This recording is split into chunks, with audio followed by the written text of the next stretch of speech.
Good evening. I'd like to call this meeting to order. We have the prayer and the pledge by Councilwoman Brooke Marcotte. We'll say the Lord's Prayer. Our Father, who art in heaven, hallowed be thy name. Thy kingdom come, thy will be done, on earth as it is in heaven. Give us this day our daily bread, and forgive us our trespasses, as we forgive those who trespass against us. And lead us not into temptation, but deliver us from evil. Pledge allegiance to the flag of the United States of America, and to the republic for which it stands, one nation, under God, indivisible, with liberty and justice for all. Roll call. Mayor Pro Tem Ricky Gonsalas. Present. Councilmember Brooke Marcotte. Here. Councilmember Warren White. Here. Councilmember Troy Como. Councilmember David Merrill. Here. Councilmember Ron Davis. Here. Councilmember Dan Darrell. Here. Thank you. Item 1. Sid Boudreau for, Public comment. You have 3 minutes to speak. Please silence your phones, and if you want to speak and haven't turned a comment card in, just get it to us. Go ahead. Sid Boudreau for agenda items 3A and 8A. Yes, sir. Come on up. I mean, Okay, good afternoon. My name is Sid Boudreau. I live at 396 Rosemont Drive. Hey, I really appreciate the opportunity to come up here and address the council. First of all, I'd just like to speak on Darby Lane. I think there really needs to be some effort put into expediting the repairs of that road. Basically, it's not just a regular road anymore. It's a main thoroughfare. There's no striping on the road. The grass is extremely high on the road. And the intersection is terrible between 182 and Landry Drive. I mean, countless people have had accidents there. And on Darby Lane itself, in that curve, when you leave McDonald's heading towards Squirrel Run, there's been several almost head-on collisions because the curve is so narrow. So I would appreciate the council taking that and maybe moving that up to the top of the agenda. The second item, I'll move. Okay, the second item is a 1% sales tax that's proposed. Definitely against it, do not support it. I think the people that own that facility should be responsible for that parking lot. So I would just hope that you guys would consider and not impose that 1% tax on the people of Iberia. And that's all I have to say. thank you. Hey, thank you. Robert McCurley for agenda items 3A and 8A.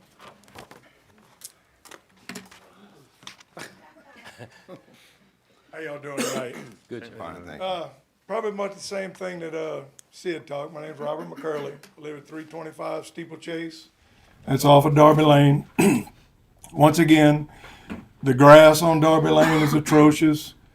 Striping, you can't hardly see the road, and it's already a narrow road for a thoroughfare that they're using to go back and forth. The intersection in question, Darby Lane and 182. It's probably worse than anything that's been bombed in Ukraine. And they patch it, and I don't know, they put in hot rock in a hole, and in 2 days it's already knocked out. The road is horrible. When you come up to make a left turn to come into New Iberia, people coming from Broussard area to turn on Darby, they cut it at a 45-degree angle. There is no shoulder for them to do it. They need a better turning lane, more striping to show these people where to turn. And basically, you just soon take a right on 182 to get out of there because it's basically impossible to make a left. So through rumors, I don't know if it's true or not, but I've heard that this contractor we got that's doing the roads, they choose what they're going to do. I don't know if that's true or not. But I look at North Road, right there off of St. Peter that goes from St. Peter to Main Street. There's no houses on that road. But they fixed that road, and they won't fix Darby Lane. You got Bank Street right here, Freddie. People that's coming to the town hall right here to do business, coming down St. Peter, and they got to take a left on Iberia. That is terrible. That's horrible. So basically, I just want to say my piece about that. Hopefully this can get resolved. I've heard talk about it's a traffic nightmare to close that section. I did 13 years of the sheriff's department. I could take care of that in one day. We can make that traffic stop and reroute it so they can tear that up and resurface it and be done with it once and for all. On the Lanyap Village tax, we're talking about an entity out of Houston, Texas, a real estate firm that wants to come into Lanyap Village, so said to bring more business in. And I'm pretty sure it should be the responsibility of the owners of that Lanyap Village to fix their own parking lot. What's going to happen when Rouse's say, hey, I need my parking lot fixed? You going to raise another tax? Or Super One, their parking lot's pretty bad too on the side. So that's what we need to address. I don't think we should raise that tax. Try to keep as many people in New Iberia as we can, because they're going to start shopping somewhere else and they're going to hurt the other businesses in Lanyap Village. Thank y'all very much. Thank you. Brian Gotro for agenda item 8. Good afternoon, Mayor and council members. I'm very happy to hear that you all are going to conduct a discussion of economic development districts, and specifically, or in addition, this proposed Lanyap Village EDD and tax incremental funding tax. Regarding the requirements for economic development districts, I'm wondering if sales tax revenue of these TIFs are mandated only to be expended in the economic development district, or can these TIF revenues be expended on adjacent property or anywhere else in the city? With regard to the requirements, do these state legislated requirements prohibit the determination of the tax through an election by the people? After all, I think it should be a choice of the people whether to be taxed. And at what level do sales taxes reach a maximum where it's no longer tolerable by the populace? With regard to the proposed Lanyap Village Economic Development District, I have a couple of questions there.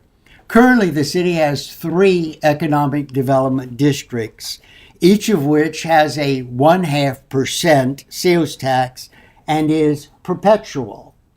The sales tax will continue without end. So with regard to Lanyap Village, it's been reported that the tax would be 1%, a 1% increase for this new economic development district. How was 1% arrived at? What are the estimated revenues? And if we can't estimate, what have been the revenues for that shopping center in the last 12 years? And how would it result in a 1%, 0.5%, or 0.25% tax revenue? Given all of the existing economic development districts in the city, or 0.5%, why has 1% been chosen? Also, as the other economic development districts have a term indefinite, is this proposed tax incremental sales tax increase to be perpetual or indefinite? If it's not to be perpetual, exactly when would that tax terminate? Thank you. I look forward to your responses. Thank you. Richard Phillips for agenda item 5D. 5D.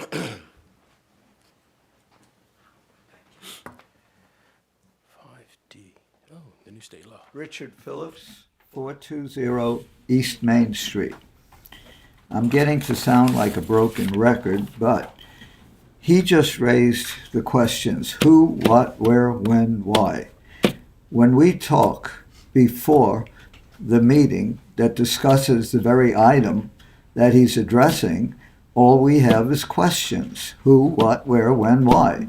That's all he asked, and that's all I'm asking.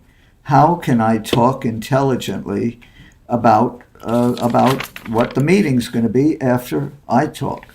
And I see this agenda says we're going to have somebody address the open meeting law. Isn't that great? It's open meeting technology.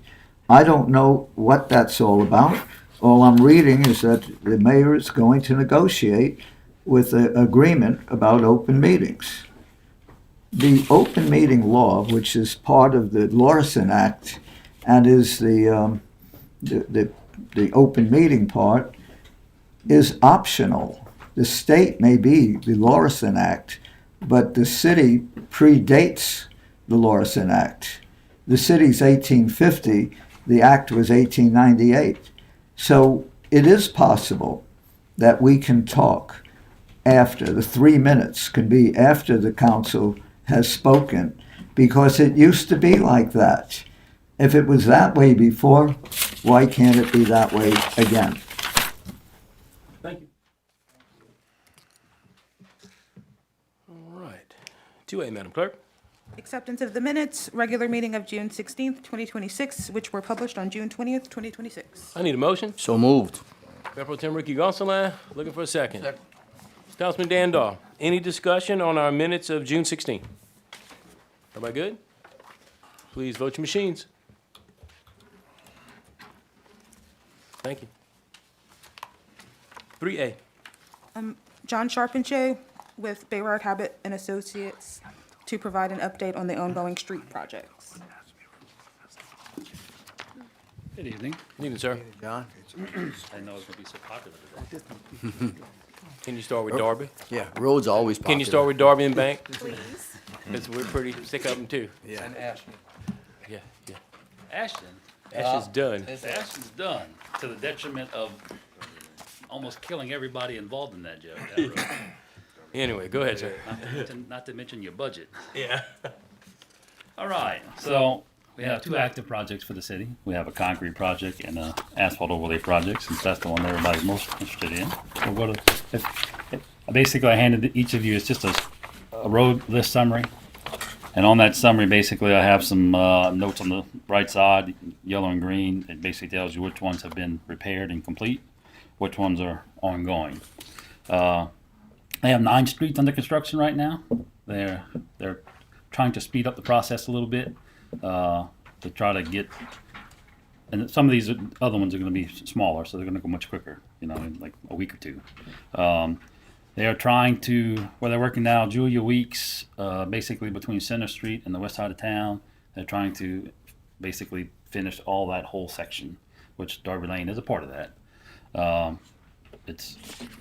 I know it was picked earlier on and they didn't get to it, and they shifted gears and decided to go elsewhere.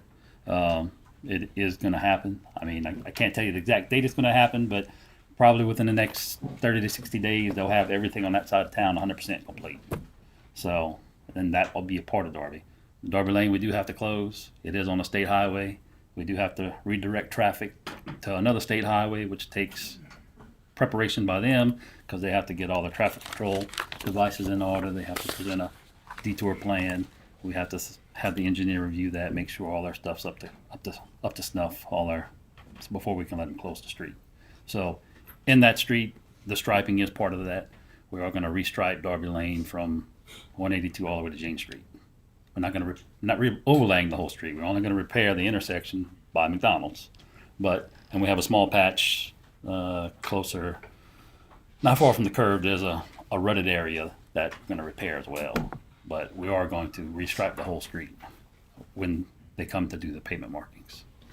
Going through the list, Ashland Street is complete. Blanche Provost, Country Club, Davis, Durango, Eckhart, and Eden, they're all overlaid. They still have shoulders and cleanup to do.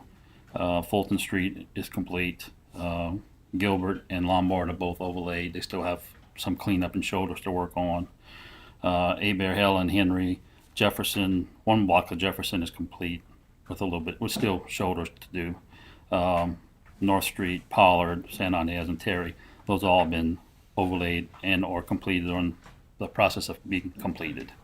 I do have to come to you guys with a change order soon to consolidate all these budgets. There's 9 of them. We finally just got the punch list cleared last week. I've been on them to try to close these streets out. That's taken a little while. There's quite a bit of money that was expended that runs over budget. Ashton Street accounts for half of that. It was an absolute nightmare, and I'm glad it's behind us. But we had other problems on other streets. Pollard, Davis had problems. Fulton had problems. Gilbert, we had a sinking issue we had to deal with. Found several sinkholes under the road we had to contend with. A lot of drainage problems. Fixing a lot of sins of the past. There's quite a bit of catch basins that we have to rebuild. Finding catch basins under the street that we have to tackle. So I'm monitoring the overages, but we're dipping into the contingency a good bit. So with all of that, the contractor does plan to schedule his work. To answer the question that was asked earlier, when we write these scope of works, the city can elect to give them a priority list and tell them where to go, but that has to be upfront. We try to give the contractor the autonomy to bid these projects where he can fix a schedule where it's most economical for him to try to get the best price possible on a large project. This is a large project. This is a 50 street project. This is a 1.5 year long project. This is not fast. We have major streets, long streets, difficult streets. Road construction is inconvenient, and it is what it is. This is a 360-day working day project, which equates to about 2 years worth of time, and they're only on day 169. So they're halfway through their days. Financially, they're probably halfway through the project. A lot of these streets are small, short streets. They're not all long. Weeks, Julia, Robertson, Ambassador Lamel, Charles, and Bank are probably the biggest ones left. Everything else is going to be shorter segments, a couple blocks, 1 block at a time here or there. So we are getting some of the biggest ones behind us. The biggest ones tend to have the most problems, especially these asphalt over concrete streets. Julia and Weeks, the last time they were overlaid was about the mid-70s. So we have to mill them down. I mean, we can't, there's nothing there to salvage. So that's priority number 1. And when we're milling these things off, we're finding concrete islands everywhere from past projects. Most of them sewer related, where they repaired the sewer line, they poured concrete up to a certain level, and they capped it with asphalt. Well, you can't see that. When we go to mill the asphalt off, we start hitting concrete everywhere, and that causes a lot of problems. That was the situation on Ashton Street. Plus the concrete base on that street was terrible in many areas. We had 2 or 3 inch deviations when we took the asphalt off. We had to do an endless amount of concrete repair. So I guess with all that spill, if any of you have any direct questions on the asphalt project, I'd love to answer them. Well, it could be concrete too. Right here, that Bank Street to Main Street. It's in the project. One thing I don't understand is those streets like that to me should be the worstest ones to come about first, because they got a lot of other streets been done, asphalt and everything, and they're not that bad. You have to realize that when this project started, the sewer job on Pollard Street was in the process of. So they started on that side of town because the same contractor that did the sewer job on Pollard was also the road contractor. So they had to go do that street immediately out the gate.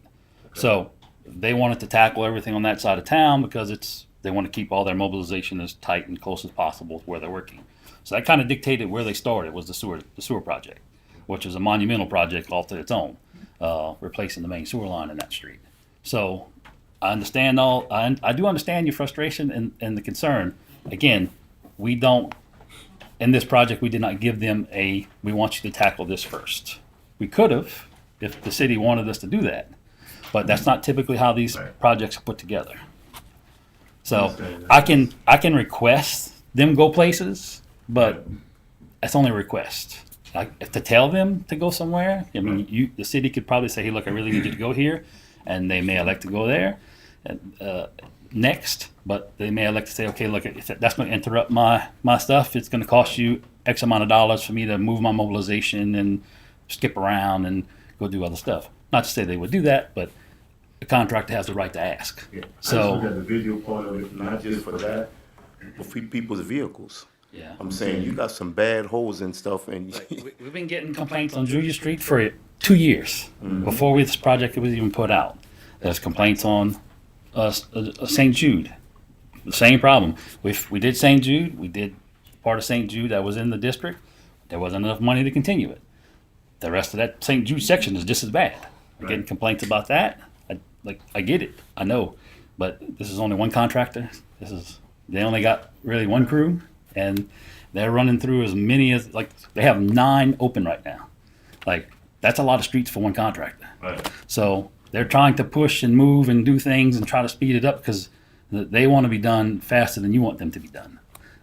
Believe me, they're hoping to be done in 6 months. That's not going to happen. But that's a wishful thinking. But And I understand because a lot of these streets and these pipes and all of this that's being done ain't never been done around here in years and years and years. a long time. You know what I'm saying? So I understand there's a lot of work to be done. But I just look at the ones that can bring some, problems to us as far as people calling us their vehicle, they tired, this, that, and the other, because, man, that. I get it. I mean, when the asphalt starts to degrade, I mean, the asphalt's old. It's oxidized. There is no life left to this stuff. The problem the city has is you have a humongous quantity of streets in town. The overlays are all the same age. They were overlaid in the 70s and 2000-ish. Y'all seal coated them, and that worked because that got you to the 2020s. That bought you another 20 years when you did that. I know there was controversy back then when it was done, but the application then was actually functional because it actually saved the roads and it extended the life of them. But asphalt is not meant to last 50 years. Nope. So you have a lot of problems all at the same time with numerous streets because you're dealing with really old material. And I'm getting to them as fast as I can knock them out. Okay. Now, the contractor's starting to speed up. We had a lot of problems with this contract in the beginning. Had a lot of problems with both contractors in the beginning. Have been the bane of my existence for the last 8 months. But we've had some come to Jesus meetings and tried to get them back on track. They brought in a completely different superintendent about 4 months ago, and things have been going much smoother. But it's only been in the last 4 months. The other 4 months was Rocky Picture Horror Show. So, but again, we only have so much latitude with these contractors. We're quality assurance. We do not run the job for them. I mean, our job is to make sure, one, they provide you the product that they're required to, and what they put in is accepted by the city, and we maintain and watch the budget to make sure everything that they do is right. And, the money, we track money from a financial standpoint, but, we don't actually get to run the contractor. So now, just to answer your question about Bank, they are going to finish that side of town. That's their plan before they start moving to the center part of town, which will include Charles and Bank Street, unless they decide to change their mind. But, within the next 30 to 60 days, everything from Center Street west should be done and complete, except pavement marking, because that always comes at the end. Now, they may elect to get a contractor in here because they have so much done to knock a bunch of it out. It just depends on if there's subs available. I can talk to them about that to see maybe if they can get them in interim and not wait to the end of the job, because we're still many months out from being finished. Ricky, you were next, and then Ron, you go after. John, Already. just briefly, I mean, we're hearing a bunch of comments and from constituents about the city's really not doing a lot with the roads in our community. After you look at this sheet, and I counted 85, 50, but with this initiative and the one prior to that, would that be an inaccurate statement to say that we're doing nothing about the roads in our city? So between these two projects and the one we've already finished, this bond was 100 streets. 100 streets. It was So 100. The count, the so- street list, the street count was 100 streets. with the administration and the council and Prior prior, administration council working together, we've initiated 100 streets in our city that are gonna be redone. That's just in this project. That's this project. That's not the So, previous so it is inaccurate to say that we're doing nothing about the streets in our city. correct? I would say so, considering it's been my life for the last 3 years. I'm just, you know, That's what I tell my constituents, look, we're working very hard to redo streets in our city. We're making really good progress, very, very successful. Be patient with us. But when we finish, we're gonna have some really good-looking streets and some streets that are gonna last. So, You can't fix every street. You don't have the money. You don't No, have the we don't. budget. I mean, most people come. All they're worried about is their street. I worry about my street. I want to make sure my street's good. You know, and sometimes you're not going to fix their street. It just depends how it shakes out, how the council funds the projects, how the streets get picked. I mean, so again, we have a lot of streets to do, and when we're done, there's still gonna be more to do as soon as you get funds for them. we are making some headway. We are. Thank you. Councilman Ron Davis. Thank you. John, listening to what you're saying, and initially when you first take on a contract, I'm sure you assess what needs to be done. Correct. And I think you also had the bid for both the concrete and the asphalt. Correct. After you were doing the sewer project or Pollard Street. Now, taking on this project is a pretty large project, but had you considered subbing out part of it just to, because you seemingly are concerned about your efficiency of what you do? Well, that's not me. I mean, you talking about me as the inspector? Or you talking about the contractor doing Contractor. Okay. Well, the contractor doing the physical work that's the companies that bid the job and won the job through the public bid law. So I can tell you that this asphalt contractor, he already has a subcontractor on site, and that subcontractor has 3 different crews on this job. There's only one overlay crew, but he has 2 other crews that work with that crew to try to prep these streets. He has a separate concrete crew that works on that project to work the concrete issues, and he has another patch crew that's trying to help patch the stuff. So, can they get more people? Yeah, but I mean, at that point, that's a financial thing for them. They have to balance between, making sure they're still profitable, because if they go bankrupt, you lose a contractor. Within the time frame. Again, remember, they have 2 things they're working against. They have a clock. That's their main thing is the clock. So they have to get this job done within a set amount time frame. That's the first hold. And they have a lot of time on this job because it's a big job. So, but I mean, they do have a subcontract in town that's working with them. I'm gonna ask you a question. Asphalt versus dealing with the concrete, which is more time consuming to work with? I mean, the concrete is slower. The concrete project is slower because you have to break out, prepare, pour. You got to let the concrete cure. And you can't pour massive areas with concrete. I mean, you have to do smaller pours, especially this time of year, because of the heat. You can't get that much concrete down in a day. The temperatures get too high. So you pretty much can't pour anything after 12 o'clock in the summertime. You got to get it done in the morning. And depending on how big the crews are, they can only pour 5 or 6 panels at a time on any given day. The asphalt is a different animal because you have multiple steps. Concrete, you're just busting up concrete and you're pouring it back. Asphalt, you have concrete work in the asphalt. You have milling you have to do. There's a lot of cleaning and prep work you have to do before you can even overlay. So you have many more steps in the asphalt project, which it takes much less time to overlay a street, but the prep time on that street is monumentally much longer to do. So in other words, in South Louisiana, the weather can seriously impact it. Absolutely. And going into hurricane season as we are in right now, there may be a substantial delay, even though. So I'm asking more or less because of the assessments and the decision to work in certain areas, which of course was, I guess, partly your call, as well as the contractors trying to stay efficient in that mode right there. But of course, looking at what the constituents having to deal with, I'm just asking that y'all look at it from a perspective that the people have to deal with, I understand. and pushing forward, you're doing what you have to do. I mean, I appreciate what you're doing. I know we're doing a lot of work in the city, and much needed, and I know we're not finished with it as such, but, you know, I guess you have to hear it, you know, for consideration to hopefully do better. Yes, sir. Councilman Dandall. John, most of the blacktop streets has a base of concrete, right? Some of them do. Some of them. Some of them do, some of them don't. It just depends on, like. Depends on the traffic, the weight, or how does that? No, I mean, we're not building any new, so we're just Right. repairing. So this happened across South Louisiana, and I mean, I was at this point, I was a little kid, but in the late 70s and 80s, when oil was so cheap, asphalt was very inexpensive for communities. So you had old streets in this town that were built out of concrete in the 40s, 50s, and 60s. Well, come the 70s and 80s, it was cheaper to overlay them with asphalt than it was to fix them with concrete, because asphalt back in the day was $10, $12 a ton. I mean, that was very inexpensive back then. So you could basically pave a street and get a nice, smooth riding service for very little money. Problem with that is, once you do that to a concrete street, there's no way to reverse that process.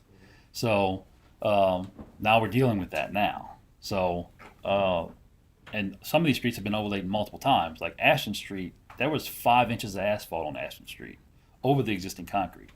That's at least 2 to 3 overlays at some point in time in history. So all that had to be stripped down just to get to the concrete, so we can make the repairs, because that street was in such bad condition that there was no way to save what was that asphalt that was on the street in that condition. Basically, we had to strip it down to the bare bones. Sometimes we don't have to. It just depends how old the asphalt is, if we can work with it. Every street is its own project. Well, one thing that we're doing in this scope of work, we're repairing the streets, we're just not patching. That's a little different thing than we did in the past. Well, we are like the asphalt street we're patching. But I'm talking about like the one Pollard, the one in Ashton, those things, they went down to nothing. Yes. And over the years, I mean, I've been here 20-something years, I never saw it go down to nothing to create a good base, so we might have to worry about that years to come. There's very few streets we milled down back to. Trotter Street was one we did. Back in the day, we milled that one back down to. But again, if you're like a Darby Lane, that's an asphalt over an improved base. That's like a salt cement base. You don't have to strip that down back to nothing until it's time to reconstruct. You know what I mean? And then over time, you will have to do that at some point. But the road's still in good shape.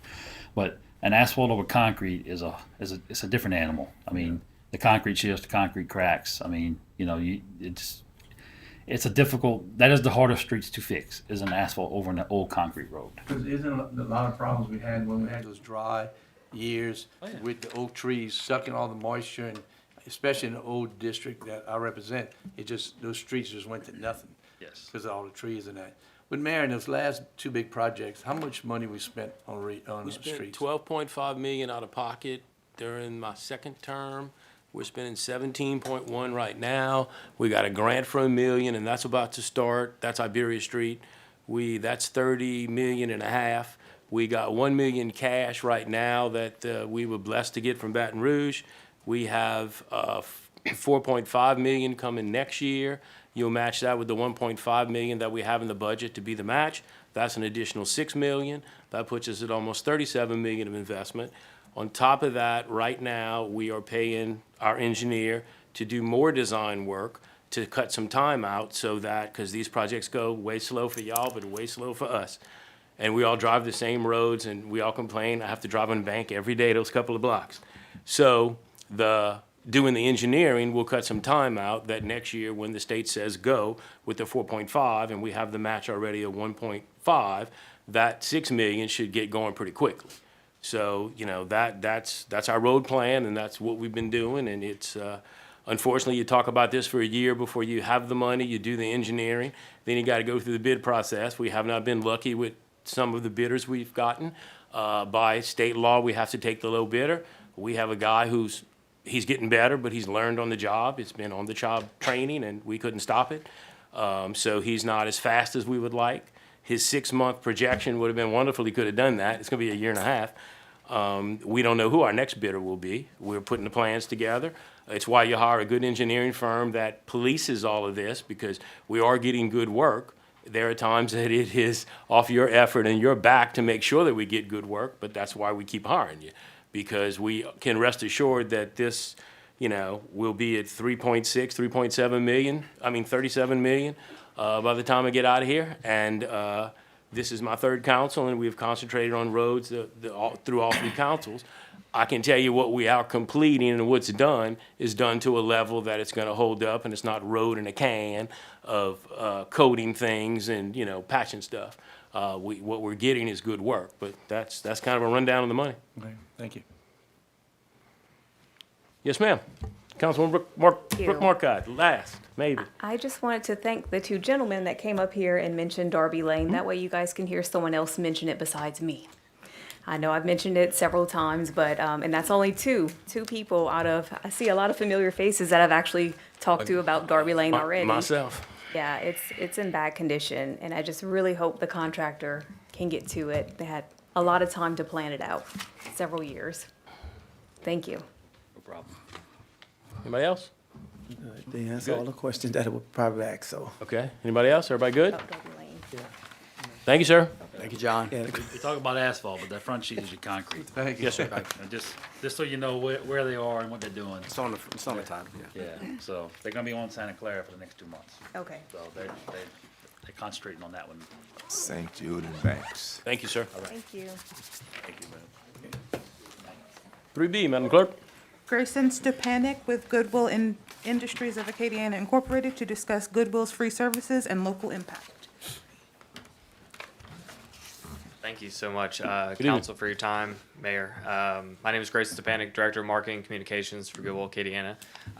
The Acadiana piece is the thing I always love to start with, because everybody knows the name Goodwill. We've all grown up with it. Goodwill is an international brand, but we're all local regional agencies. So Goodwill Acadiana only serves Acadiana. I actually have the sheet right here, and I have some copies in the back. I can just leave them on the back bench or wherever people want to pick them up. Shows the 9 parish, traditional Acadiana area where we operate. But we have 20 locations spread all across Acadiana. Thrift store, donation operation. That's all good. That's all great. A lot of people know us for that, but they don't know us for our services, and that's what I'm here to talk about. People can get their high school diplomas for free with Goodwill Acadiana. Whether they dropped out for whatever reason, bullying, early pregnancy, just needed to leave the high school environment, we can meet them where they're at, whether it was a week before graduation or in 8th grade. We can get them across the stage with a high school diploma in hand so that they can go into the job that they want to get, educational programming, whatever.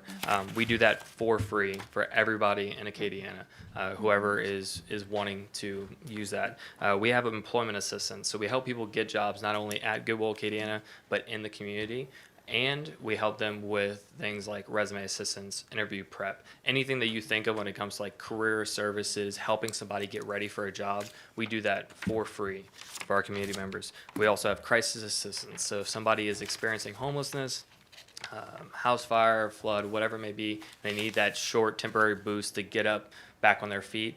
We have a voucher program for that as well. Again, free to our community. We have an affordable housing program, 36 affordable housing complexes all across Louisiana, about 10 actually in the new Iberia area. And that is HUD approved Section 8 affordable housing for low income, elderly, disabled individuals, which again, all these services are offered free to our community. Affordable housing is the only thing that's kind of like prorated because government's involved. You got to go through all the documentation, make sure you fall within specific demographics and brackets, but everything else is completely free. And it's through donations and purchases that we're able to do this. We don't ask for money. We don't do capital campaigns, fundraising, any of that kind of stuff.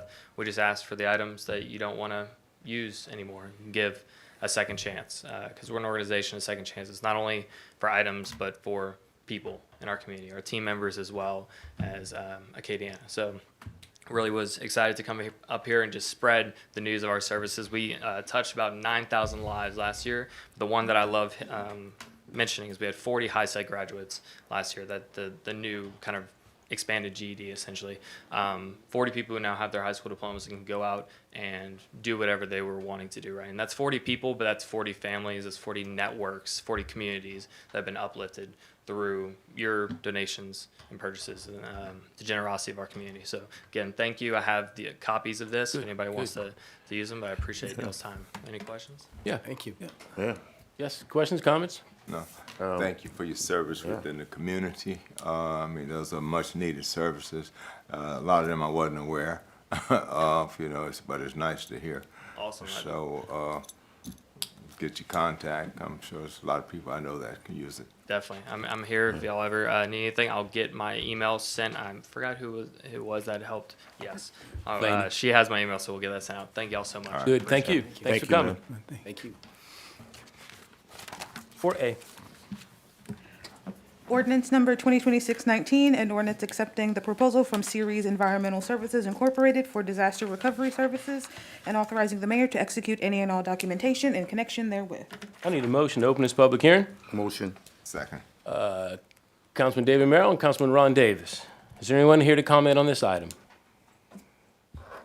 Seeing none, I need a motion to close our public So hearing. moved. Second. Mayor Pro Tem Ricky Gonsalas, Councilwoman Brooke Marcotte. I'm looking for the main motion. Motion. Second. Councilwoman Brooke Marcotte, and I guess, I'm which David. one? David, David Merrill. Is there any discussion on the main motion? Everybody good? Then please vote your machines. Great, thank you. 4B. Special ordinance number 2025-2026-12, an ordinance amending the budget for actual revenues received and for additional drainage projects. I need a motion to open this public hearing. Second. Councilman Dan Dahl and Councilman Ron Davis. Is there anyone to comment on this? Hearing, seeing none, I need a motion to close. So moved. Second. Pro Tem Ricky Gonsalas and Councilman Warren White. Now I'm looking for the main motion. Motion. Second. Councilwoman Brooke Marcotte and Councilman Warren White. Is there any discussion on this main motion? Yes, sir.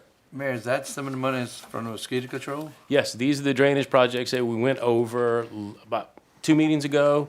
You remember Highland, Plantation, Caroline, St. Edwards, one canal left to clean by Coastal Timbers, I forgot the name of it, and then various small projects. But this is moving the money, getting it ready.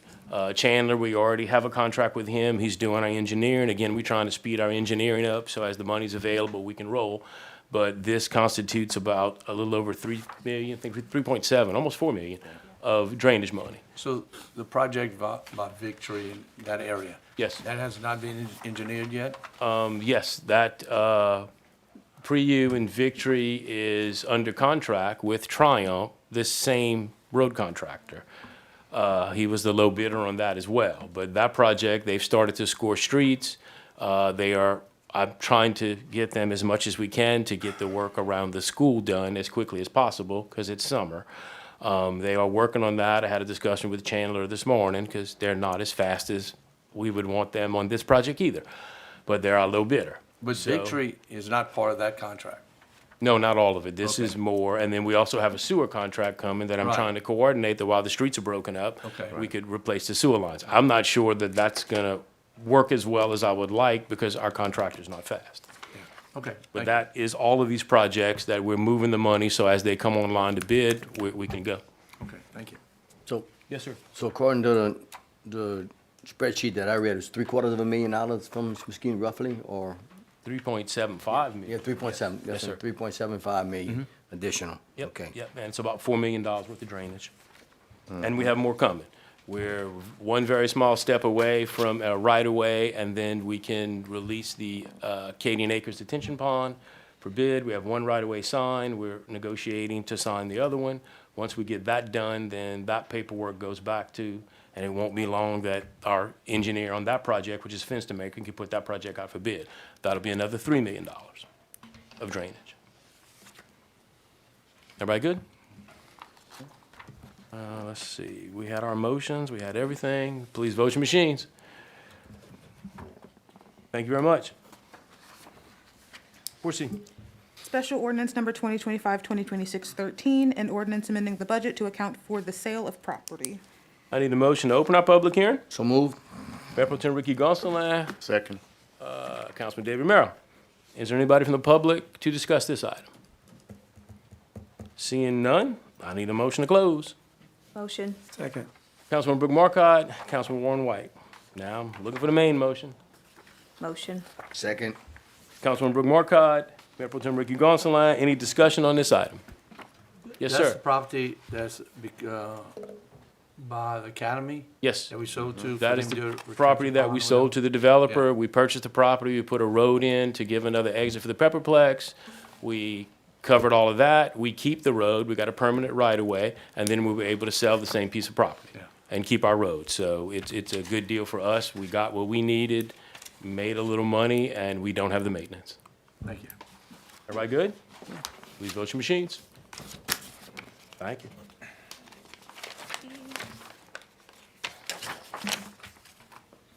Five A.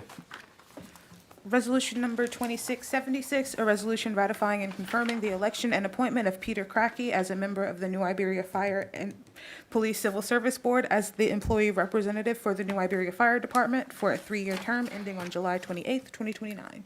As part of our requirements, he's back here, I see him. Do I have a motion?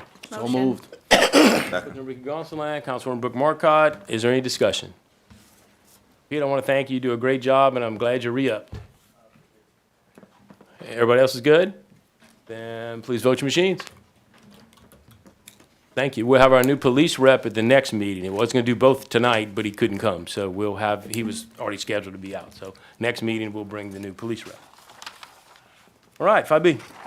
Resolution number 2677, a resolution approving change order number 3 for the City of New Iberia Asphalt Overlay Project and authorizing the mayor to execute any and all documentation in connection therewith. I need a motion. Motion. Councilman David Merrill, Councilwoman Brooke Markcott, and you're back. Hello. I got a question for you, Lou. So this change order, we have the need to add a unit price line item, because this project is all unit priced. So when we milled off Week Street, the curbing that was poured originally on Week Street was poured after the road was poured. So it's not bonded to the street. In a lot of areas, after we milled it, it's popping off. So the old overlay, the curb was partially covered, so it was kept in place. But now that we removed the asphalt, we got quite a few areas where the curb is popped off, and we need to fix it. We have a line item in the contract to do curbing, but it's with a base. So that's much more expensive. So that's about $65 a foot to do it with a base. So I asked the contractor to give us a price just to pour back the curbing, and they gave us a price which is less. So in the long run, it would be cheaper to do it this way. So we call it a pin-on curb. We're gonna basically just add the line item to the contract to where we can pay for this work, which this scope of work is more suited to what we have on the Week Street. How many feet is that curbing? Because that amount that they added, when they bid the project, the curbing was not involved in the project? No, we didn't anticipate to have to replace all the curbing. Okay. But like I said, the asphalt was partially covered the curb, so it was kind of locked in place. But the minute we milled it off, it started popping off. So The price that you're saying, with this little diagram you had, was a different approach than? So in our job now, we have a bunch of line items. One is to replace the curbing, but you have to cut out the road and put a base with it, a concrete base. That's like $65 to $70 a foot when you add up all the stuff that you have to do, saw cut, concrete removal, pouring back the concrete. This here, the concrete's in great shape. There's nothing wrong with the concrete. It's just the curbing that's gone. So in order to put the curbing back, this is the simplest method. Okay, thank you. Good. And the longevity should be about the same? Yeah, we're gonna it's gonna have a rebar stirrup that we're gonna glue to the concrete. Basically, we're gonna drill in epoxy, and we're gonna have a bar. I mean, this is a standard detail that the state uses this kind of detail in this situation. I mean, it's better to have it monolithic, but in this situation, you can't without replacing the concrete. Well, that's very expensive. So this is the second best option. Better for the long run. Yeah. Better for us too, financially. Everybody good? I have a question. Yes. I want to ask you that earlier because I'm always looking for more road money. The drainage, the catch basins and any piping that we're having to do as change orders or as unforeseen items that we uncover when we break a road that we were talking about earlier.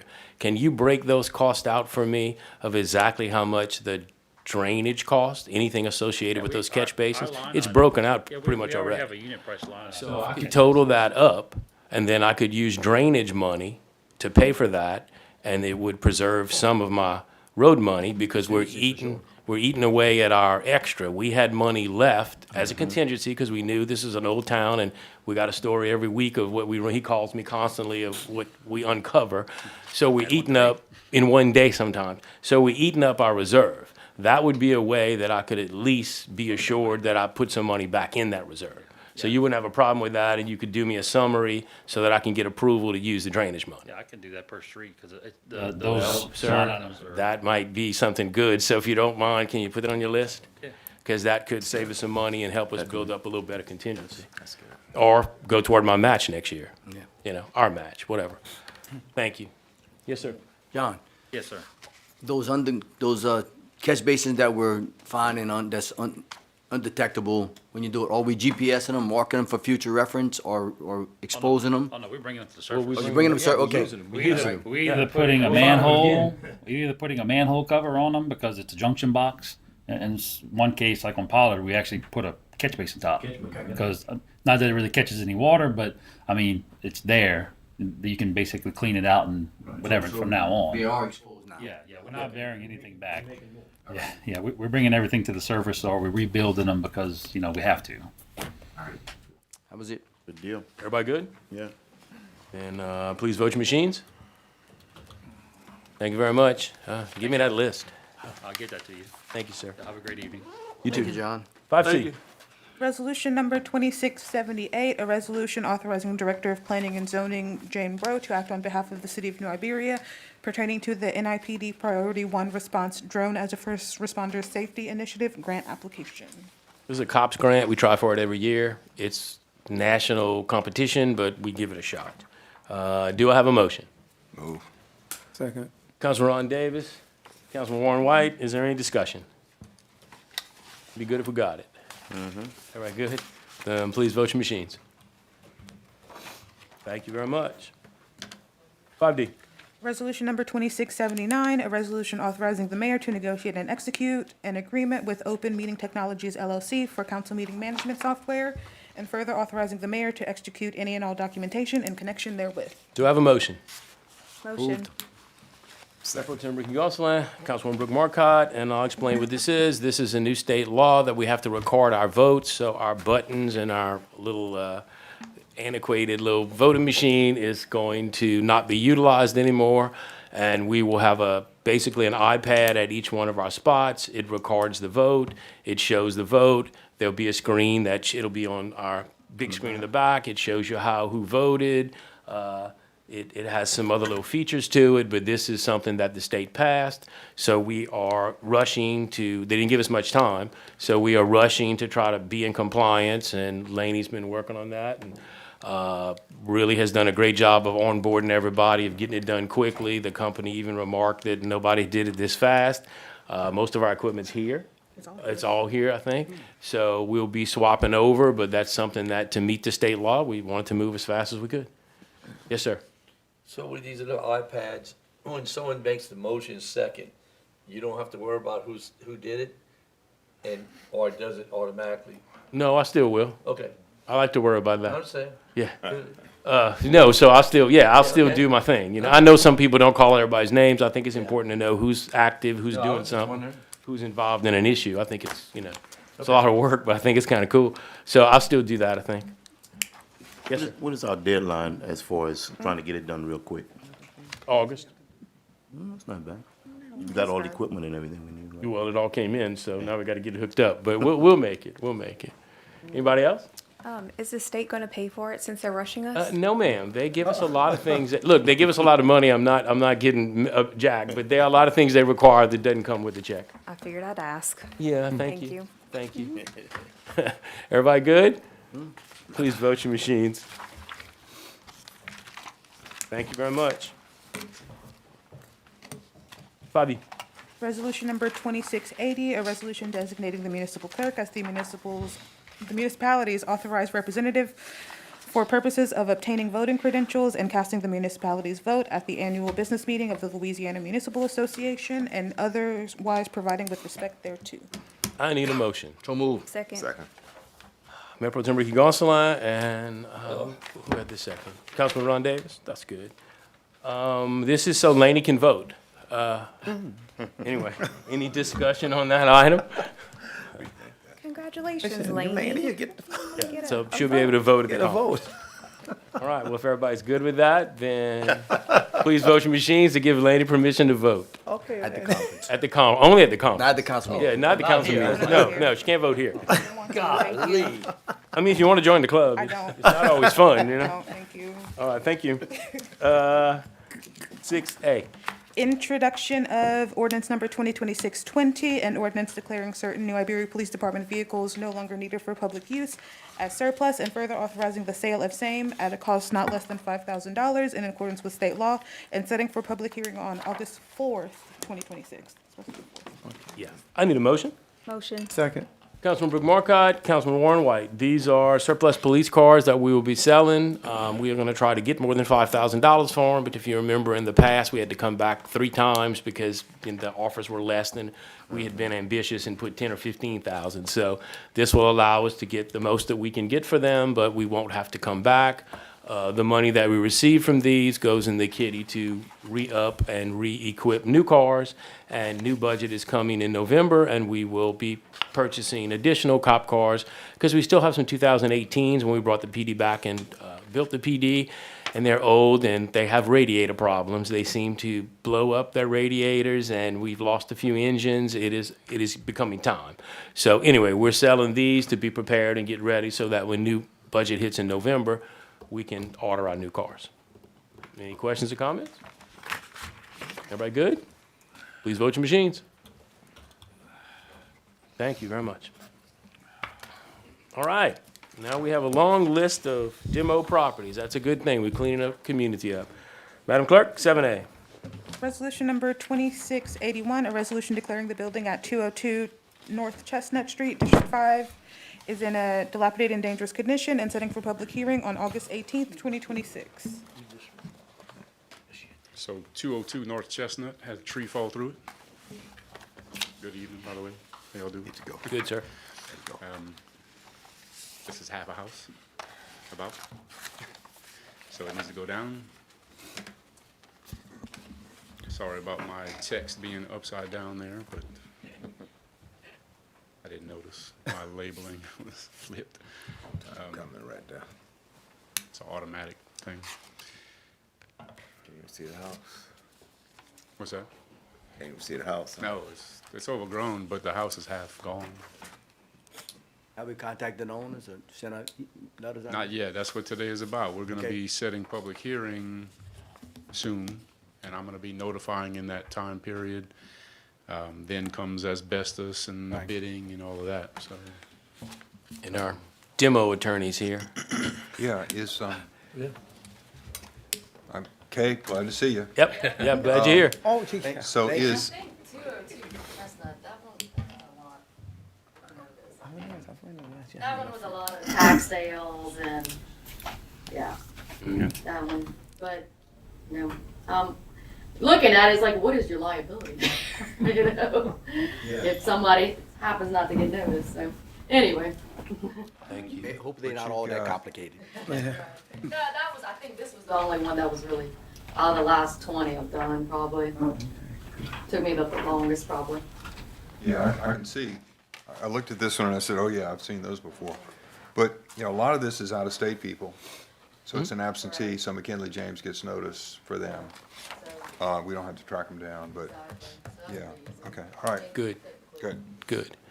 Okay, we have 12 of these, so we'll let Matt talk, and then we'll do our motion in our second. If we get a little rhythm, we'll do them the same way, because a lot of times we get screwed up where Yeah. we don't know if we did a motion or not. So next is 225 Hortense. Well, wait, hang on. You're going too fast already. Now I got to get a motion. So, on this item, can I get a motion? So moved. Councilman Ron Davis, Pro Tem Ricky Gonsalas. He's trying to set the pace for you over there. Yeah, he is. So any other questions or comments on this one? Please vote your machines. Now we move to the next one. Okay. I gotta wait on her, or? Yeah. No, you can go. You can go. 225 Hortense is a house that is half torn down, partially because of a local bandit. So somebody's hauling it off, but it's still there, and it's pretty bad. It's hidden in between Hortense and Roger or Johnson, I forget which one. But it's somebody was living in it recently, past 2 years, and it's time to go. So. Go Make ahead. a motion. Okay, hang on. Well, we got to go and, let her read it. Oh, And- Mayor, excuse me. Okay. These are not on another list that we had with that money we had to take houses. No, This is we're totally done different. all of our grants Okay. for right now, unfortunately. Our $500,000 grant finished. Now we're back to budget dollars to tear down. Okay. So we're back to something that we haven't done in a while because we were spending Yeah. $500,000 of grant money. Now you'll see more of these, and we got some new horsepower helping us. Yeah. So we will be doing these more often, which like we used to do, and this is the start of kind of our old way of doing these things. Okay, thank you. Okay, so, Madam Clerk, I want to read it, and we're going to get a motion, rhythm some kind of way. Resolution number 2682, a resolution declaring that the building at 225 Horton Street, District 6, is in a dilapidated and dangerous condition, and setting for public hearing on August 18th, 2026. I need a motion. Mayor Pro Second. Tem Dan Doyle. Oh, you I calling mean, Mayor Pro wait, Tem? God darn, you always go fast. Well, it's my Councilman district, so Dan you let Dahl, me it give is. it this time, that's Councilman fine. Dan Dahl. Mayor Pro Tem, you want to do this one? Yeah, I'll do the Okay, second. Mayor Pro Tem Ricky Gonsalas, sorry. Yeah. Any other discussion? All good? Vote your machines. Now, hit the next one. Next one is 1219 Jane Street. Is Ron gonna vote? Ron, you gonna vote? I thought I did, I'm sorry. No, it's okay. My bad. We got some new machines coming. We're gonna take care of it. 1219 Jane, a tree went through the front Oh, of the yeah, house. Just need to- It's a That's very my old district. house. It's on our main thoroughfare on that end of town, so it's time to go. Yeah. Okay. Madam Clerk, you want to read it? Yeah. Resolution number 2683, a resolution declaring that the building at 1219 Jane Street, District 2, is in a dilapidated and dangerous condition, and setting for public hearing on August 18th, 2026. Do I have a motion? Make the motion. Second.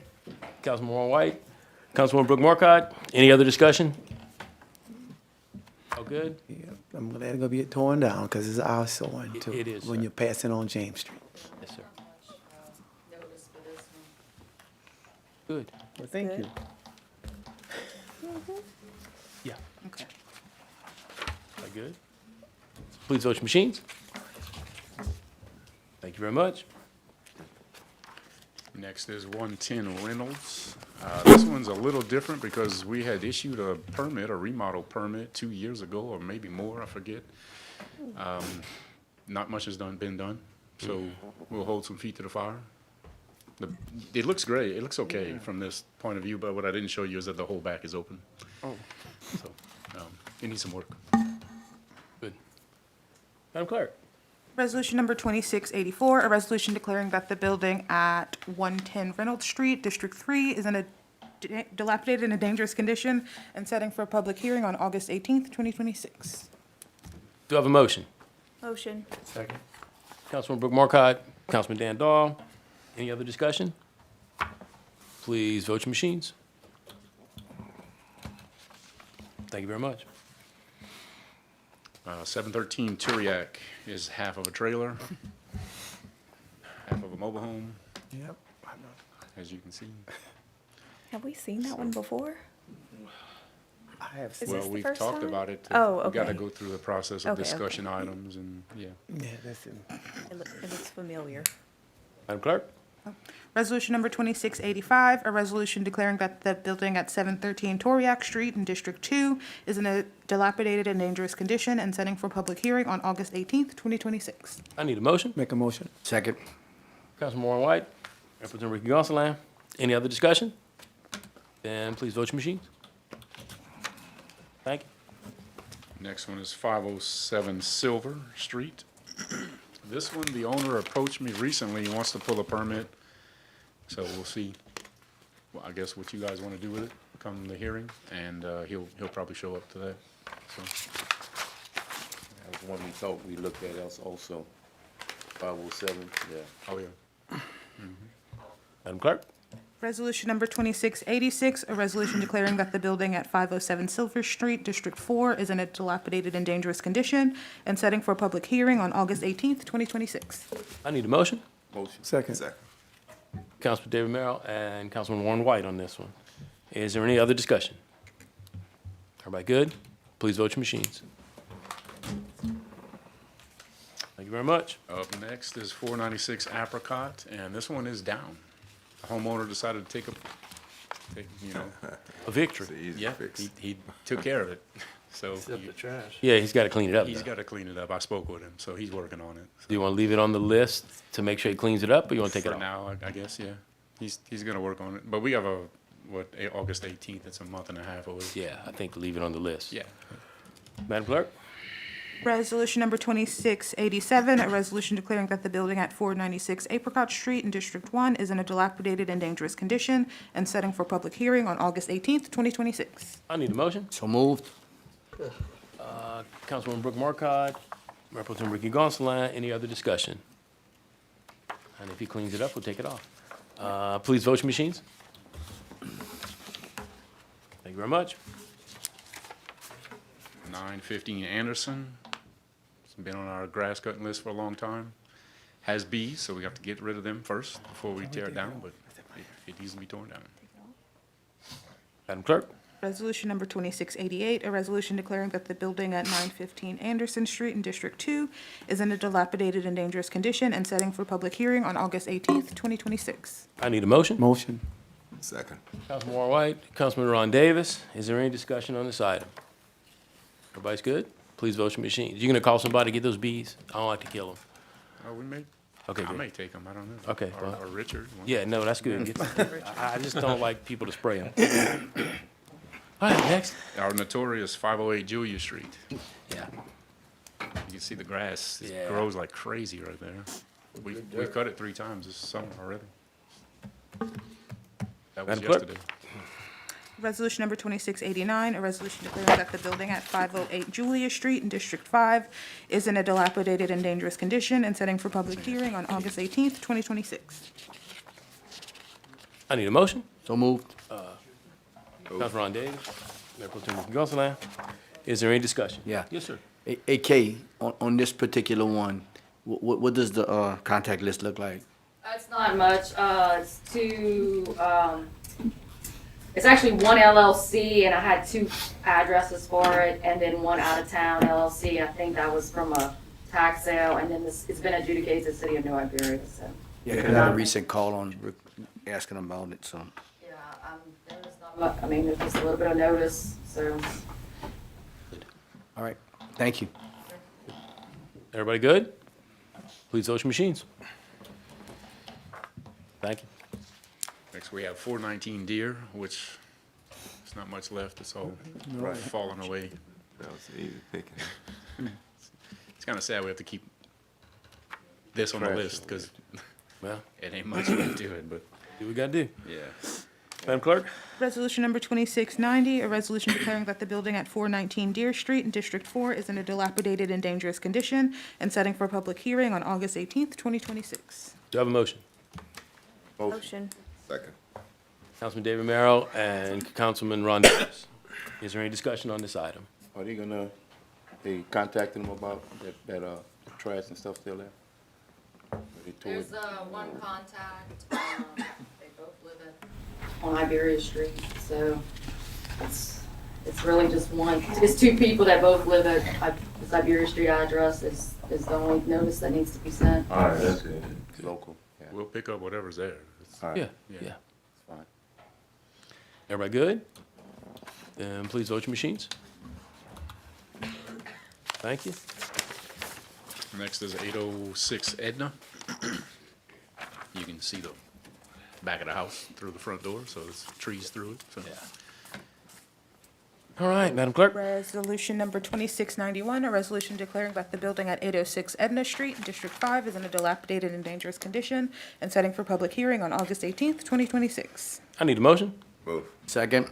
Councilor Ron Davis, Representative Ricky Gonsalas, is there any discussion? Yes, sir. Ms. K, on that one right there, 806, have you been able to contact anyone on those?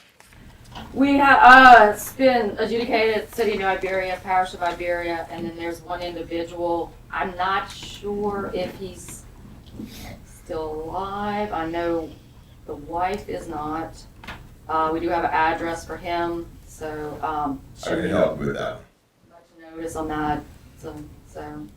The only issue would be the heirs of if there's any heirs of the wife, but that would go to the, I spoke to most of them. They were willing to do that.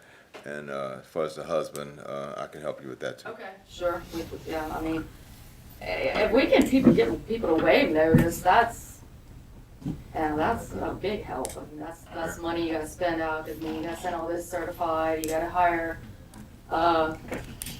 curators to take service and all that, so that's what I'm hoping on. One of them we're gonna talk about in a little bit, but, I'll get with you on that one. okay, that sounds good.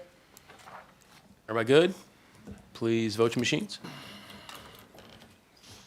Thank you And very the much. Last one is 205. Last one for the evening. Pollard. Yep. This one we have a contact communicating with us. So. This one is, the succession was open, so the estate has it right now. I've been in contact with the attorney for the succession, and, I need to get back and contact the administrator. I'm hoping that they'll just waive notice and acquiesce to it. However, there's rumblings that someone may purchase it, so, I'll have a better idea before the hearing. Hopefully we'll have it. That's the best ever looked. It doesn't look that good inside. I don't see the cats. It's the blue from the aloe. They're across the street. see the cat. They're across the street. Can I get a motion?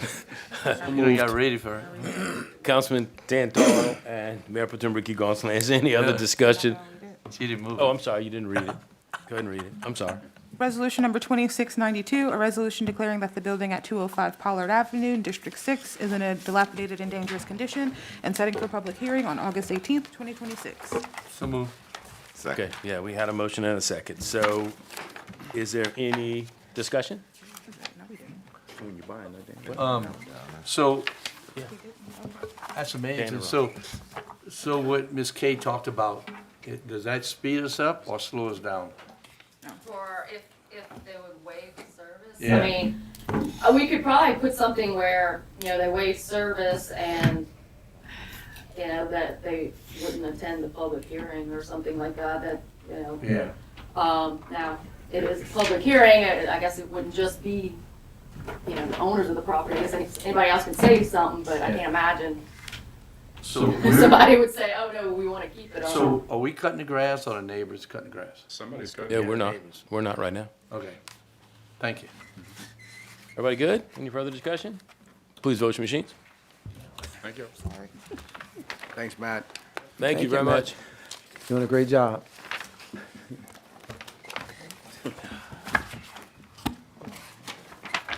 All right, Madam Clerk. Item 8A. Discussion regarding city requirements necessary for the creation of all economic development districts and the proposed Lanyap Village Economic Development District. I have a few remarks to get us started. All of us involved in city government, we're focused on creating a better community, a better future, and a stronger local economy. That's our only intention. Rest assured that we hear the opposition. We understand that there has to be a balance. Our steps tonight will be the base of any agreement we enter into in the future on any of these economic development tools. We're going to balance growth, city growth, community needs, value given versus value received by investors and developers. We know we have our work to do. I've been meeting with investors and developers for the last few years, and they see that we are a community that invests in itself. Our police department, our roads, our drainage, our sewer, our parks, our historic district, our community as a whole. They understand we're pro-business and pro-planning. Developers and retailers see potential in New Iberia that maybe some of us don't even see. They are coming, and we're going to give you many examples. But with all the promise that our community has, it's a huge investment for these people to come. And sometimes our demographics don't match that investment. These ED districts are an important tool to bring new businesses here, to bring tax dollars here, and to bring jobs. So we're going to go through some steps tonight. The first thing we're going to do is review incentives that we've already given, because sometimes people don't even realize that, and show you what the proof in the pudding of what they've brought. We're going to look at local cities, other cities, because, you know, there's a lot of misinformation out there. This is done all the time. Louisiana was one of the last states to get involved in any of these ED districts, and New Iberia is one of the last cities in the region to get involved in this. Other communities that are richer than us, that are bigger than us, that have bigger budgets than us, and that are more attractive than us are using these tools. So it is a reason to do them, because we need to keep our communities either growing or dying. So the other thing we're going to do tonight is work on an ordinance. We're not voting on anything tonight. That was out there all over the place. That is not, hasn't been in the cards. What we need to do is develop an ordinance. And we do, you want a steak, you watch the cow get cut. That's kind of my philosophy. We're not even voting on it tonight. In the next 2 meetings, we will vote on an ordinance.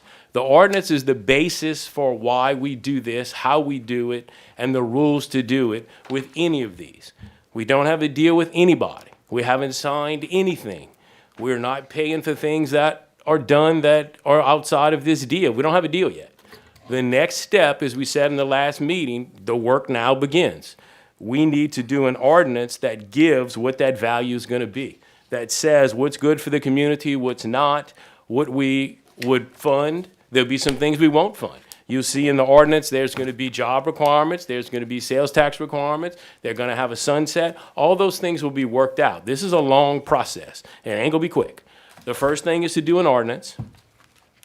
Then you have your district. After the district, then you have to do an agreement with the developer, and he gets nothing until an agreement's in place. And that agreement could take a while to iron out. But the basis of the agreement needs to be this ordinance from the beginning. After all of that is done, then you levy the potential tax for a term, what it's going to cover, what the money's going to be. All of that takes a while to put together. There's going to be a budget. There's going to be a time limit. They will sunset. The developer will be paid back not all of his costs, but the percentage of the cost or the value of the cost that we deem is appropriate. But all of that is going to take, I think it's going to take 4 months. I don't think it's anything quick. Everything we do passes by ordinance. Every ordinance takes 2 meetings. But this now, the work begins. We're interested in these. I think we all want to grow the community. We all want to take advantage of these as other communities do. But as I said at the last meeting, now the real work begins. So the first thing, council members have a handout. Let me find mine. It's also in the packet if you want to pick it up. Yeah. And what this does, I'll just explain. You can put this one up. Incentives, okay? We got the Love's Truck Stop because we put up $300,000 from the TIF district, and we bored under the highway, and we brought sewer. That's how we got them to come. The new Tesh Haven subdivision, we're putting a road in. That new road is on property that we traded property with the hospital. We put a road in, and that road gives a second exit for the 200 housing residential unit. That's why he came. That was an incentive that we negotiated. Rouse's and Hobby Lobby. You know, we all talk about Rouse's and Hobby Lobby. We gave hundreds of thousands of dollars in tax credits so that they would come. They took an existing building. I'm good? One, I can't talk to 2 people at once. One of the things with the Rouse's and the Hobby Lobby, we took an existing building that was sitting there. It was the Kmart, full of parked 18-wheelers and a bunch of nefarious activity going on between those 18-wheelers. And that building was just sitting there falling apart. Those incentives help them be able to level the playing field and come here. So that's another proof in the pudding. We probably did pay for the parking lot on that. Those tax incentives paid for something. The Academy. The Academy's coming. He's bringing new stores. He's bringing other stores besides the Academy. He's in line for one of these districts. Now, he can't have it until we flesh out, again, the ordinance that we put together, the rules, the reasons we do this. All that has to be done first. But he's in line. And he will not come without it because he can't afford to. If you look at neighboring communities, I'll go quick on these. Some are big, but I just thought they were very interesting. The Buc-ee's gets 2 cents of a EDD for 20 years to offset 69 million of investment, 3.5 million in a grant and offsets for 12.5 million of public upgrades. That's how a Buc-ee's is coming to Lafayette. That is the only way a Buc-ee's is coming to Lafayette. The racetrack, the new racetrack on Louisiana Avenue across from the Academy and the Chick-fil-A, they got $4 million in private infrastructure, 1.4 in public infrastructure. That's how they pulled off the racetrack. Costco got a pilot, which is $11.5 million in tax credits that let them do that. Bass Pro Shop, the most interesting one. Denham Springs is a town of 10,000 people, okay? Denham Springs bonded out $41 million, built the entire Bass Pro, had a 30-year payout, paid for it in 10 years, and gave it to Bass Pro. Didn't rent it to them, didn't sell it to them, gave it to them. So those things happen. We have a couple of other ones. The Amazon got $3 million in a grant, and then there's 2 that I wasn't familiar with. They're both drone manufacturers. One got $1 million in Lafayette, and the other one got $300,000. It's just to show that these things happen. If you think of Lafayette's budget, their consolidated government, their budget is $800 million a year. If you take the parishes of 70 or 80, you take ours of 50, you throw in Lorville, Jeanerette, and Delcombe, okay, we're probably at 150 million. So larger cities who are much more financially blessed than we are gives incentives to get these businesses. So if we're not willing to do anything, then you die on the vine. On this flip side, we got the message. There has to be a balance. So that's what I wanted to go over first. And then we all have an ordinance. It's a rough draft of an ordinance. It's why it's a discussion tonight. We're not voting on anything. This will give us weeks to work on it. And the one thing this council is good at is doing our business in the public and showing people. Sometimes it takes a while, but the more we talk, the better we get. So this is the beginning of an ordinance. Everybody got it? Has everybody been looking at it? Because it's very important. I'd read it. What's that? I'd read some. I think we're going to have to go through the whole ordinance. We got to talk about it. Yeah. So it lines out. I'll skip the gobbledygook at the top. Let's start with the meat and potatoes, and we can go back if we want. You want to read the whole thing? I don't think so. All right. It starts with facade improvements, okay? You can pay for the exterior of buildings. You can pay for the parking lot. You can pay for storefront improvements. They are things that it is allowed. You can pay for sidewalks. You can pay for signage. You put it in your deal and decide what you're going to pay for. But those things are all, if it's a historic structure, you have to meet the historic requirements. Everything has to be done to code. I hate to give bad examples, but, you know, the reason that many people are here, the parking lot, you know, the Lanyard Village, we don't have a deal with him. What he did to that parking lot would not meet our requirements. And since it's done outside the contract, because we don't have a contract, we don't even have the beginning of a contract yet, we're not paying for it.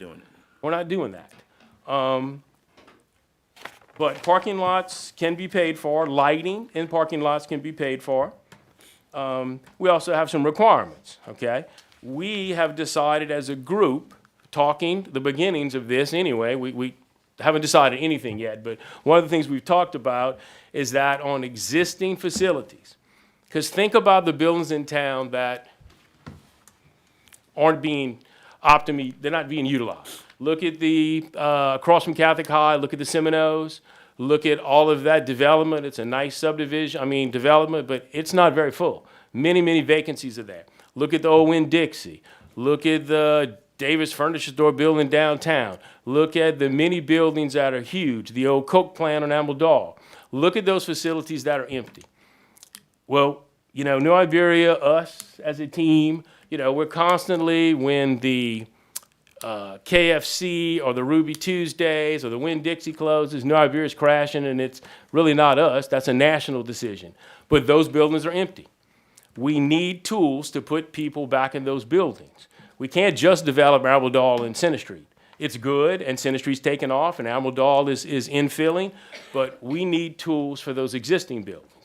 But one of the things we talked about is maybe saying on the existing buildings, we're not paying for the parking. We might just leave that whole end of it off because we kind of have a bad taste in our mouth right now.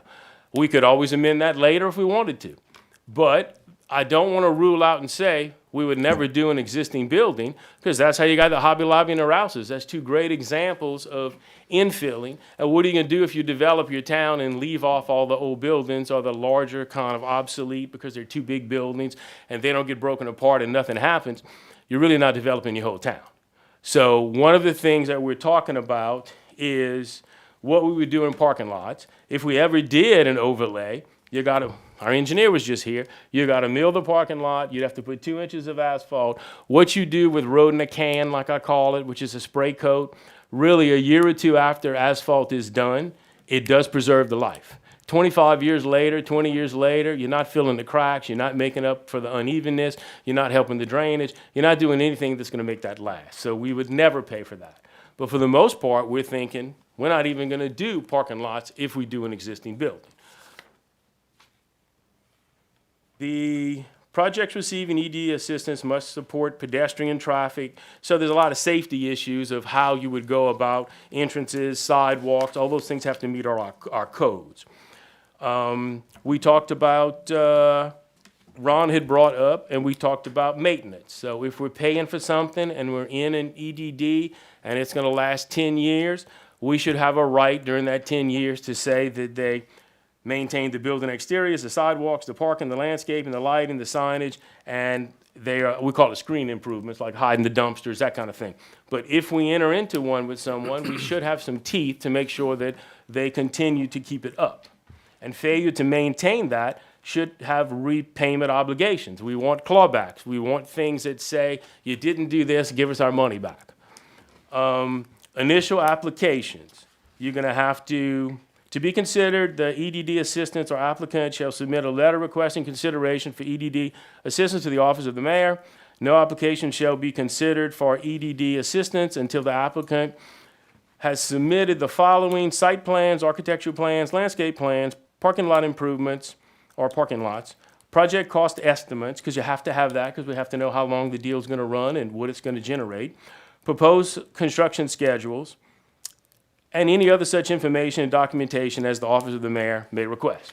So we have to know what we're getting into. As a condition for consideration of receiving ED assistance, all projects shall demonstrate compliance with the development standards, and we have development standards. We have a development agreement. For projects receiving assistance, the EDA shall require execution of a development agreement, assistance agreement. Each development agreement shall include construction schedules, minimum private investment requirements, maintenance obligations, performance milestones, design requirements, repayment provisions, clawbacks, which means they don't do what they're supposed to do, they got to give our money back, building rehab standards, landscaping and buffering requirements, signage and wayfinding standards, public infrastructure policies.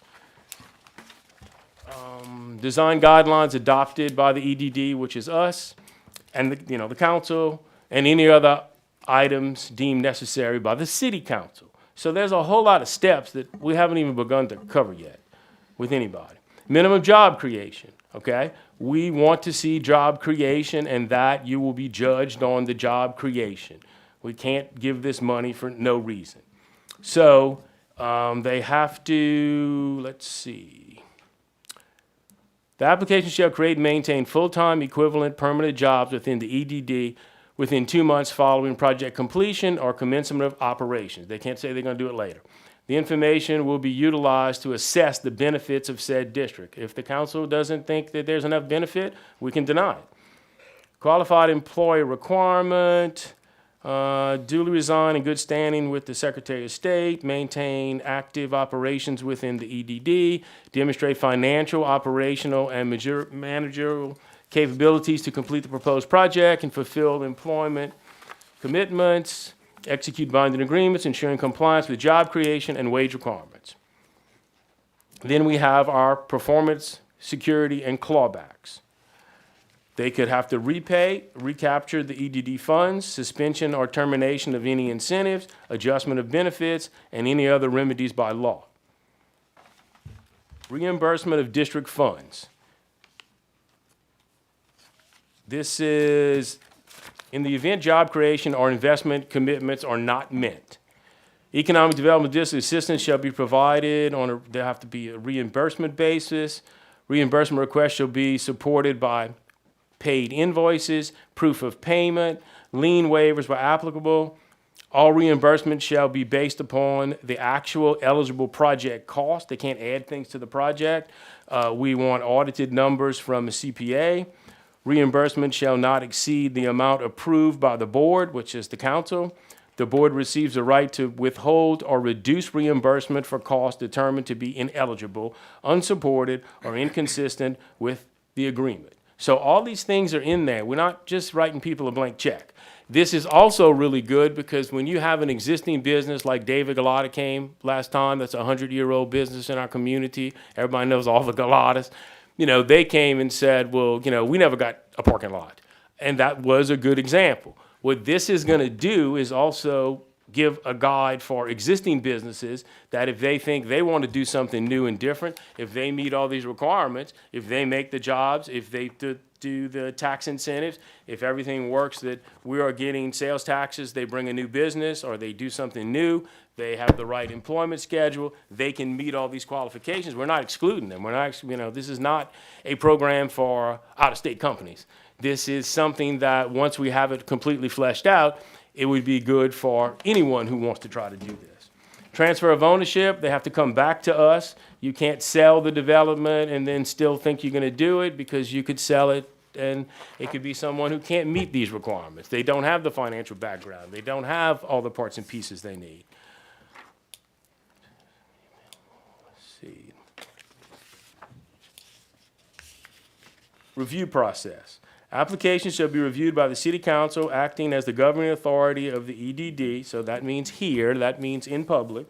The city council shall determine whether the proposed project advances development plans objectives, it enhances economic activity, improves property conditions, and complies with all the requirements of the EDD standards. Enforcement, failure to comply, suspension of funding, termination of incentive agreement, repayment or recapture, as they say, of all the EDD funds, ineligible for any future assistance, and any other remedy authorized by law. So this is the beginning of an ordinance. This is not a full-fledged ordinance yet. We sent it to Jason Akers, who sets these EDDs up. He had his man here last time. Jason reviewed it. I asked him if this was, you know, the normal way to do this because this is something new that we're doing. He said there was only one other community that took this approach. I said, well, I want to cover all the bases. And I said, you know, do you see anything we're not doing? You set these up all over. He says, no, and there was only one other community that did an ordinance first, had all the rules of engagement, and then went through all the other steps. So that's what we're doing. So he looked at it. I sent it to our city attorney. All of our council had it in their packets. And I need a break, so now I'm going to open it up so we can have some discussion. Yes, sir. I just want to comment about the big picture. The big picture is we're willing to make investments using these vehicles to bring things to the city that it wouldn't have otherwise. Mhm. So the whole point of this is we're not putting money into things that we would get anyway. We're not putting money into things people have already done. We're putting money into things to cause stuff to happen. And there's some examples here. I mean, I'm familiar with the Rouses and Hobby Lobby. That was Iberia Economic Development Authority, which took title to that property and then leased it out for a very small payment. Those folks came to AIDA and they said, we can put a shopping center in that property where there's now a Kmart that's defunct. And, you know, the thing was falling apart and it sat there for many, many years. And they were willing to make certain commitments and certain investments, so they got the break to do that. Tesh Haven, that was Brian McLean, came to the city and he says, I need a second way in that subdivision, in and out of that subdivision to make that work because that's required by our local ordinance. It's required for him to be able to be successful. So he said, if you do this, I can do this for the city. And in the case of Rouse's and Hobby Lobby, we're getting sales taxes, the sheriff's getting sales taxes, the school board's getting sales taxes, the parish is getting sales taxes. Some of those parcels have been taken out of that tax break There's some commercial properties in there. There's Chase Bank. Those people are paying taxes. That thing has been, that's been a great success. Tesh Haven, that's going to produce, that's going to be housing, property taxes, all that kind of thing. Love's Truck Stop, when those people came to town, they said, we will do this if you do that. And what they said they would do would be to build the truck stop, give us the sales tax, give us the development. What we had to do was bore under the highway with a sewer line. And that was more than worth it, so that's the deal we made.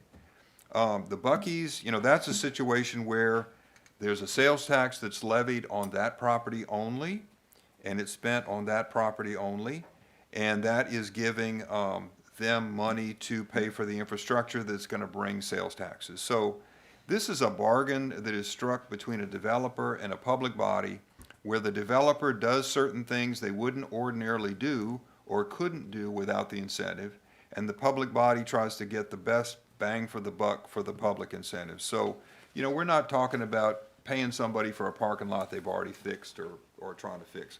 We're talking about bringing new things into this town because, as you've seen, if you follow these meetings, you see week after week after week, we need new money to solve old problems.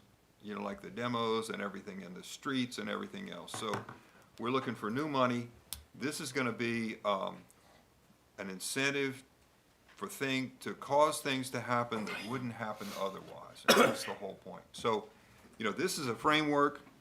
We're going to get down to brass tacks with different developers, I think, who are going to come to us and say what they will do and what they will do for us, and we can talk about what we can do for them. We're required by law to get good value for whatever we give that's public, and we can't give stuff away. But, other people are doing this. We've got people in Lafayette shopping at these places. We're not getting any of their sales taxes. And we need to bring some of that shopping, some of that revenue home to New Iberia. So that's, sorry to preach, but. Plus the jobs, plus the jobs. The jobs are important. The jobs are important. And jobs are important. I mean, you see Amazon trucks all over town. Well, we get sales taxes off those. But there are no local jobs. There's no local property taxes. We got to bring retail back. And it's hard to hold on to that in an internet age, but we're really trying. So, but we're not here to bail out people for things they've done anyway. So this is a framework.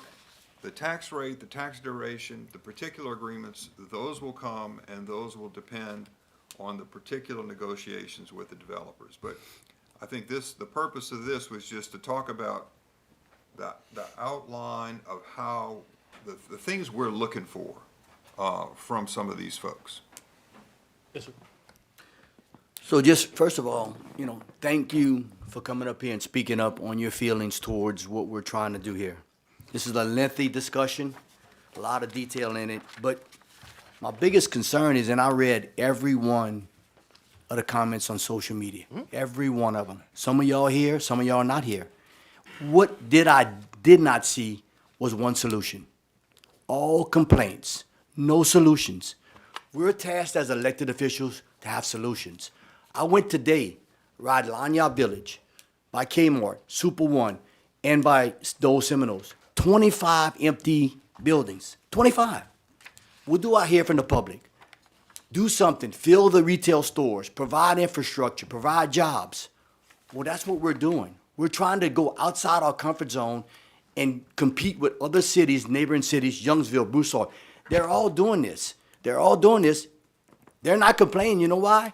They understand that they have to invest to grow. A small investment can grow a long way. I'm not a tax guy.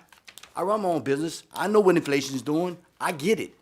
But as an elected official, I don't want my town to die. I raised my family here. I want to stay here. I want to work here. I want to be an elected official here. But if I leave this office and I don't get elected for another position, which is fine with me, I want to leave saying I made a difference. I made a difference. And I will make a difference. Is this the answer? It's a starting point. It's a starting point. It's 2 stores, and we're getting people outraged over this 2 stores. We didn't even vote on anything, didn't even collect a penny in sales taxes, yet we're paying for a broken parking lot. How unfair is that? We're getting unfair, constructive criticism to us, like political stealing money. That's ridiculous. Ridiculous. We're not even voted, not collected a penny, so how can you accuse an elected official from taking tax money? This is all meant to better your family, your quality of life, your town, your kids, and to raise your family. Yes, it's outside our zone. I get it, and I respect all the comments. I'm not criticizing the comments because that's what it takes for us to understand what we need to do to make this friendly for our community. And in the long run, it's going to pay huge benefits because we have ample things in this intergovernmental agreement to cut it off if it doesn't work. If it's not working with y'all, we're going to see it. We're going to cut it off. It's all about you guys and what we represent. And I think this intergovernmental agreement is going to go a long way. But if New Iberia would have acted on this way sooner than what Youngsville and Bruce started, we'd be right on their tails. Right now, we're way behind them because we wasn't aggressive enough in trying to go out and create EDDs and trying to be competitive. Maybe some of the stores in Youngsville and Bruce would be here now, maybe, but we didn't do that. But go look around. You go shopping at Youngsville, go shopping at Academy, Costco, you're paying EDD funds. Why not spend it at home? Why not spend it at home? This is just a starting point. Academy's coming. Academy's gonna want one. Everybody's excited. We want Academy. You know what Academy's gonna do? It's gonna be a huge boom to this community. Do you know what that developer's spending? $38 million. $38 million to build Academy. Where's that money gonna come? Well, Abbeville's not going to Lafayette no more. Morgan City's not. They're gonna come in Iberia. That's gonna create more tax dollars for to invest in the community and improve the infrastructure. So as an elected official, I want to make sure our town has enough revenue to continue doing the investment on roads, in drainage, and sewer, and all the things we need to do. We can't do it if we have no funds, and we'll die on the vine. But I really appreciate the comments. I understand the thoughts and what needs to be done and the criticism we're taking. We hear it all, we see it all, and we're taking it in. But if you do have a solution that's different to this, call me. My number's public. Call me, let me know. Let's talk about it. If there's a better solution, because I don't have all the answers. But I'm not going to sit back and do nothing and let my town die. I'm not going to do it. If I got to take the criticism for passing something, for voting on something like this, and it benefits my community, I'm in. I'm in. And that's what I'm going to do. But I'm going to make sure it's solid enough and protect my constituents. And I think there's a lot of input that needs to be given. And I wish you guys would give me your thoughts on it and what you would like to do besides this to improve and open all these doors in shops that are closed in town, because there's too many closed and we need to redo the community retail outlet so that those guys can compete with the Amazons, like Mr. Simon said, and other things. And they're having a very difficult time to do it. I close on that. Thank you. Councilman Andor. Mayor, I was, right when this came about, we talked about the TIF district, how that's there forever. That's why we got Lowe's there. That's how we got the Walmart way back. But that's forever. And as soon as you gave us this, we were looking through all the things that we could pay for. And you said, y'all go through it, see what y'all want. And the first thing I said, if they have an existing building, we're not paying for a parking lot. Exactly. I'm not paying for parking lot. We said, good. What else? I said, well, we're gonna do the buildings, they bringing in 2 new businesses. We're not affecting all the other businesses, which you said, no problem. We're making the rules as we see this. Now, when the academy comes in, that could be a different thing. Because at that academy, they get a percentage of the whole structure that they can recoup. But what I like about it, say they go up 1 cent or 5 cents on that stuff in their store. They take that money and they leave. Right here, this 1 cent is accountable. If they don't do what we say we want them to do, then it's gone. And that's what's so nice about this is because we making the rules. Even though this thing you gave us got all kind of things that we can do, that doesn't mean we have to do that. We can make our own agenda of what we want them to pay for. And as you mentioned, if they don't do it with the order in that, it just goes away. And we have a timeline. We control everything about this situation that normally we can't do. And you know, like it's talking about the businesses coming in, and we got some more that we can't say, but that they don't come here because they love New Iberia. They love the money in New Iberia. And honestly, we caught a lot of heat. I'm gonna say I've been here forever. We were here when Lowe's came in. I got so much heat because we bring in a lumber yard. Lowe's was going where Love's was because that was not in the city. Was not in the city. But you don't think people would have drove from right there to go to Lowell? We'd have lost that. That's one of our biggest tax base we have in town. Walmart, same thing. Where they took over some streets over there in Jefferson Terrace, we got a lot of heat. But they were going right behind Fotis. They were going to be in sight. So we can't miss the opportunity where we can get monies to continue to do the roads, continue to do the streets. Everything counts on sales tax. And sales tax is a big deal. And Mayor, you know with Rouse's how Chick-fil-A, how you could tell people from out of town shopping here. Is it not so? Well, we have a study we paid Yeah. $60,000 for, and the way we got out of the hole is because people are actually coming from Franklin, from Abbeville, from all right. the surrounding towns and shopping here. And the more things we can attract, the better our existing businesses are as well, because when they come here, they're not coming for one thing. They eating, they filling up their car, but we have a study, and that is making a difference. Some of these developers that are looking at, believe me, I send it to everybody. It's about to go online and be all over the place. They're setting that up for us now.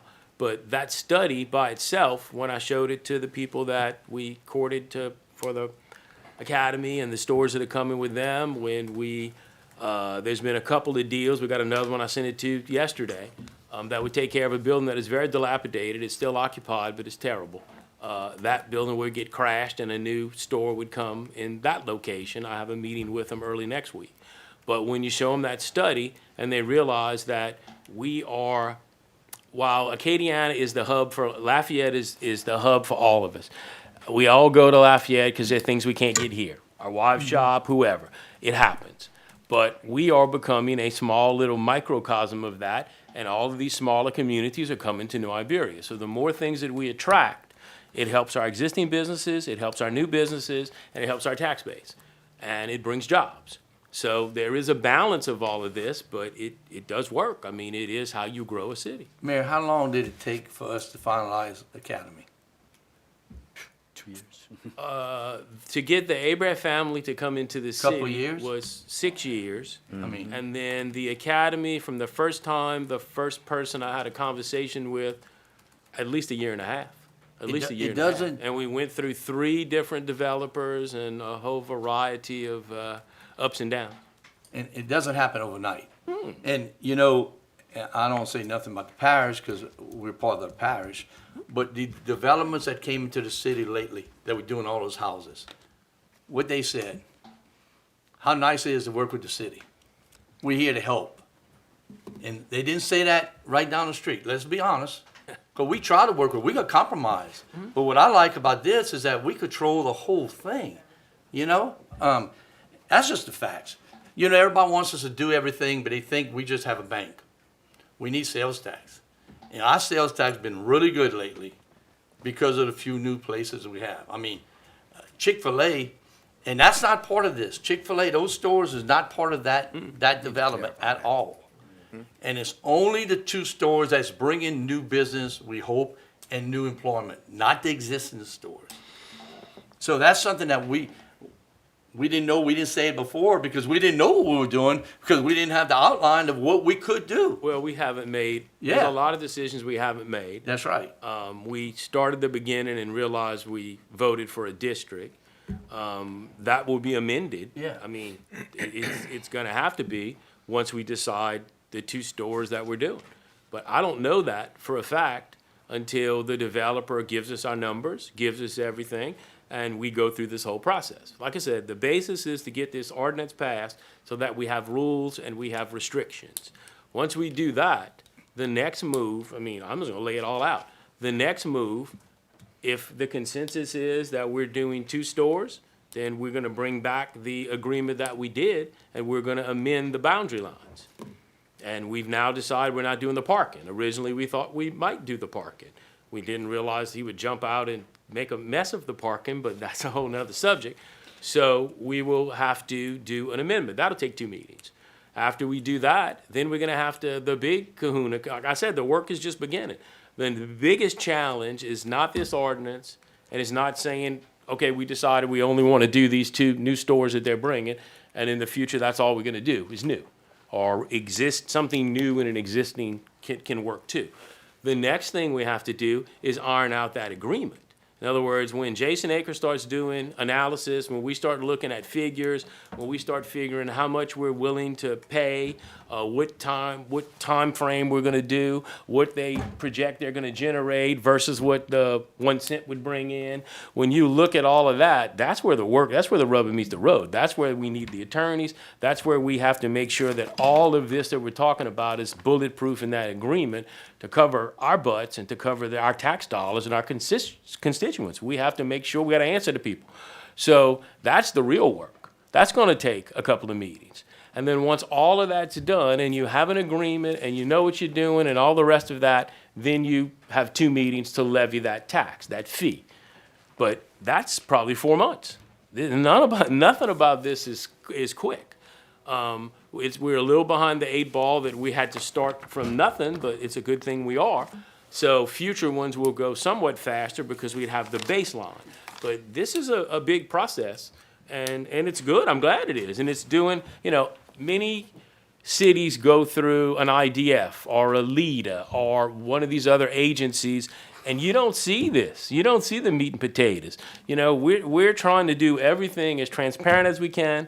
It is a shame that we're learning as we go on some of this. So the ride's a little bumpy. On the flip side, you're going to know everything we're doing. Everything comes to this city council, and every part and piece is going to be hashed out just like we're doing tonight, just like if you follow our meetings. We've been doing since I got here and probably long before that. But in my experience, we have fleshed out, and our meetings take a while, and we like to talk. And the more this council talks, as well as the council before and the council before that, the better deals we make. I am a big, she's always telling me, you don't have to ask them 5 times, is there anything else? But the more we talk, the more we discuss things, the longer it takes, the better the deal. The better we come out, the better legislation we pass. So this is going to be a long process, but I think it's well worth it. Yes, ma'am. I would just like to encourage the public to watch our meetings on YouTube. You can watch them whenever you want. You can watch it live or you can watch it later. It doesn't matter. But that's where you get the most accurate information. Yeah, you can go to social media. However, a lot of things get twisted, as you guys might have heard with us discussing this tonight. And so the best way to get your information is from these meetings. And you can watch all of them for years. They're posted up on YouTube, and you're able to see them and get the most accurate information, just for future purposes. Yes, sir. Yeah, I like the meeting that we had. The mayor met with me and a couple other council people during the week. And a lot of stuff that was going on, what people was talking about, the parking lot and everything like that too. But when we got to talking and we made some different changes in agreements, the parking lot is not going to be something that we're doing. And I did agree with what a lot of people were saying too, which they should be responsible for that. That's the way I feel as well, as like all other people was talking about. But another thing too is when I felt good about we're not, going to incorporate the whole Lanyard parking lot involved in this, and it's about new businesses also, like he said. I know for a long time, when I've been on the council from the first time, a lot of people complained about we're not going anywhere. New Iberia is not growing. Nothing is going on. There's no restaurants coming here and different things like that. I can understand people talking about the tax, and that's very understandable. But why would you want to stay in the same position for the next 20, 30 years that we've been in for so long? New Iberia has a lot of great things that could have happened in this town. And just like UL, from my understanding, UL was supposed to be in New Iberia years ago. So I don't understand why people don't want to look at the growth that we could have had. And after all of these years in past, we finally starting to move ahead in some areas. And one thing the mayor did say, which is true, every one of us in here, nobody in here can't say they don't go shop in Lafayette. Let's be real. Let's be real with each other, because you do. Whether you go with your grandkids, your kids, or whatever, school getting ready to come, you know where y'all going? Y'all going to Lafayette and shop for them school clothes. And that's the real deal. So I'm saying new businesses coming in this New Iberia should make you guys feel good. It should make us feel good. It makes me feel good because a lot of these things that's going on right now never was coming here, and the academy, it's going to make a lot of money. Chick-fil-A, man, when Chick-fil-A came here, they stay busy constantly. and that's bringing in tax money for New Iberia. I'm saying places like that, you can't lose out on stuff like that, you know. And what it's going to do is going to be better for our young people and everything after that. That new 200 homes that they're building across the bayou, you know, that's going to be something that's going to bring in more business as well. Because you got to look at it. If you're going to build a subdivision like that with brand new homes, and we got a street going to go through there, don't you think there's going to have other businesses, maybe restaurants and everything, that's going to want to come in and be in some of those areas to be able to earn some of the business of those people that's going to be coming in those areas?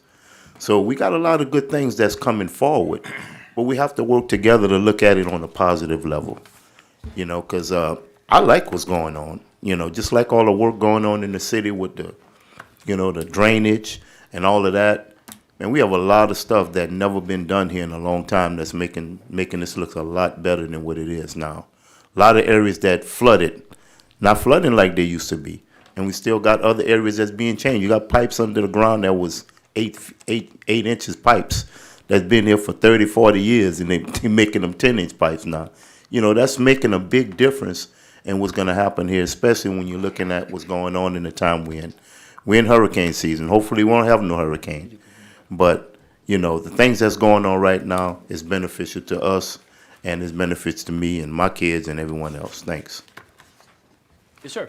Yes, I've been an optimistic person on some of these issues, being that I was new to the council. I've taken the time to look into the things that we are trying to do here.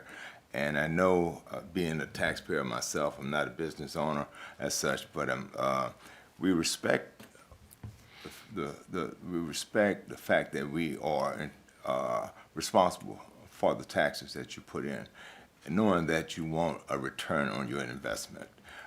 We're trying to do the best that we can, looking at some of the things that the mayor has put together and we've discussed. Because I was, like I said, optimistic, because I want to make the best decision possible to be able to bring businesses, because I believe in the growth. I believe in making your taxpayers count. I believe in bringing taxes back into the city, as we're trying to do, and jobs as well.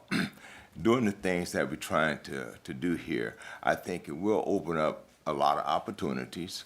As such, but again, you know, I think this is a investment that we may have to put out there. But I've always stressed accountability, and with the things that I see here that is being put in place, we have that option to do that.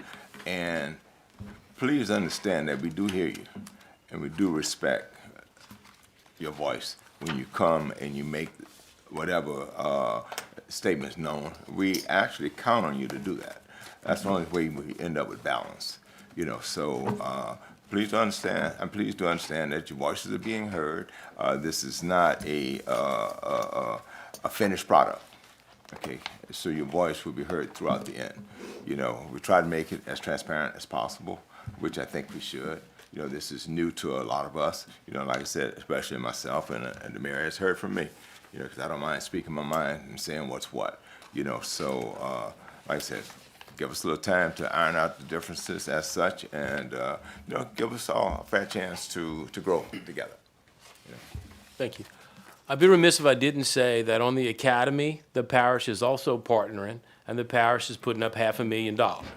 We are putting up $600,000 from the TIF district. The parish is putting up $500,000, and then we will be coming for this EDD because the scope of the project is almost $40 million.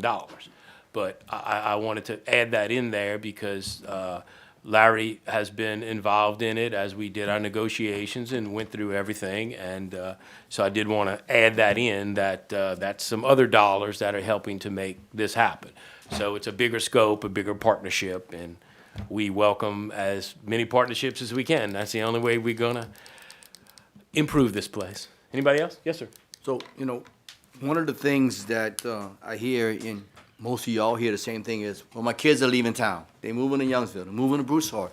So if we want to retain our grandkids and our kids home, we got to give businesses opportunity to locate here. And if we don't get outside and do something to invest in that community and move it forward and stay stagnant, then, you know, our growth stops and our kids continue leaving. So this is just a small part of what we're trying to do, because we hear the comments, we see them, and we know what's happening, and we know some of the problems, and we think we can fix it, and we know moving forward we will fix it. But if we don't have the strategy to grow, then stagnation will take place. And we don't want a town that has stagnation. And remember that whatever happens with this intergovernmental agreement and down the road on the ordinance that's passed, you have a choice. You don't have to go shop there and pay the extra 1 cent if you want. You can drive to Lafayette. You can drive to Lafayette, spend gas, insurance on your car, whatever you want to do. You can go to Lafayette and shop. You don't have to shop there. We're going to give you the choice. If you want to spend locally, invest locally, and invest in our town and grow the place you live, the opportunity's there. And it ain't going to be that much more. It's going to be a lot cheaper to go here than it is Lafayette. So, but if you look at, some people just don't look at the overall tax structure of our community. It's way cheaper to buy property and buildings in our community currently than any other town. Our ad valorem taxes, anybody, y'all know what ad valorem taxes, property taxes, is 74 mills, 74 mills. We're at the lowest we can, one of the lower brackets in the state. Why is that? Because this council chooses not to roll your millages up. We have stayed there because we want you to stay home and have lower property taxes. Well, if you take your ad valorem taxes and the sales taxes, we're one of the lowest places to do business in the state. That's on charts and records. You can look it up. Average property millage taxes in the state of Wisconsin is above 100. We had 74. So look at the whole tax structure where you live at and how much it costs to raise a family here. It's cheaper to raise your family here and stay home and grow our community. And that's what we're trying to do. We're just trying to be proactive in that approach and maintain the growth that we experience. I'm excited about the growth. I really am. I'm excited about it. I'm excited about the people that are commenting and speaking out on what we're trying to do, because we need to hear it. But I'm really excited, and I wish I could divulge some of the things that are coming. We can't right now, but you're going to be excited as well. I can promise you that. If you stick with us and offer us a solution and quit criticizing us for the job we're trying to keep your family in town, you're going to be a winner with us. I promise. Anybody else? Yes, sir. Oh, well, raise your hand if you want. After you. After you. Have you spoken? Well, I haven't spoken yet, but they said so much. Okay. Councilman Warren White. All I have to say, I ain't gonna say too much. I'm gonna say it's good for the for new business to come in the city. We need the tax dollars in order to do the work in the city and bring jobs, because we need jobs. We need to get people employed. You know, we got enough people that's unemployed. So that's why I'm for it, and hoping like for the growth for the city. And that's about it. Okay. Is it my turn? Thank you, I appreciate it. Councilwoman Brooke Marcotte. Okay. I just want to also tell the public, please stay involved and communicate with us. I mean, that's how we get things done. We've changed our minds on things from hearing feedback from the public before. So continue to talk to us, and we'll see what we can do to make some changes. Also, Mr. Ricky, why didn't you share with me what new businesses are coming? I can't. Because I wasn't told yet, but I know they're coming. That's a mess. But they're coming, is what I'm Okay. being told. Okay, fine. Thank you. Okay, thank you. Anybody else? Right by the Everybody good? This has been a good, there's no public comment except at the beginning. This has been a good discussion. I think it's a beginning. You can look for, at the next meeting, we will bring the ordinance forward to keep working on it. That gives us our homework. You get any ideas, as you know, my phone's open over the next, as it always is. Call me over the next 2 weeks. We'll be bringing that ordinance next, and then we'll have more discussion, and we'll keep going from there. So thank y'all. It was a good discussion. Councilman remarks, I will start on Councilwoman Brooke Marcotte's side. Okay, this weekend, Evangeline Little League has, I know for sure the 13U team is going to state for All-Stars. I think one of the softball teams are as well. But that is this weekend. The boys play at 9 a.m. on Saturday. If anyone's interested in watching, it's at the Broussard Sports Complex. Cool. That's it. Well, I want to say we had the Juneteenth celebration on the 27th. It was great, and we had a lot of fun. A lot of people came out. The mayor came, and he stayed for a very long time, and it was a great event. So got other stuff coming, and I'll wait till a later date to announce that. Thank you. I'm good tonight. Okay. Friday, July 10th, as the mobile market, a second harvest, making groceries, which will be at the West End, the West End Park, 1200 Field Street, accepting SNAP benefits, cash, credit, debit, all is accepted. So come out and get some fresh groceries and support our mobile market. Thank you. Thank you.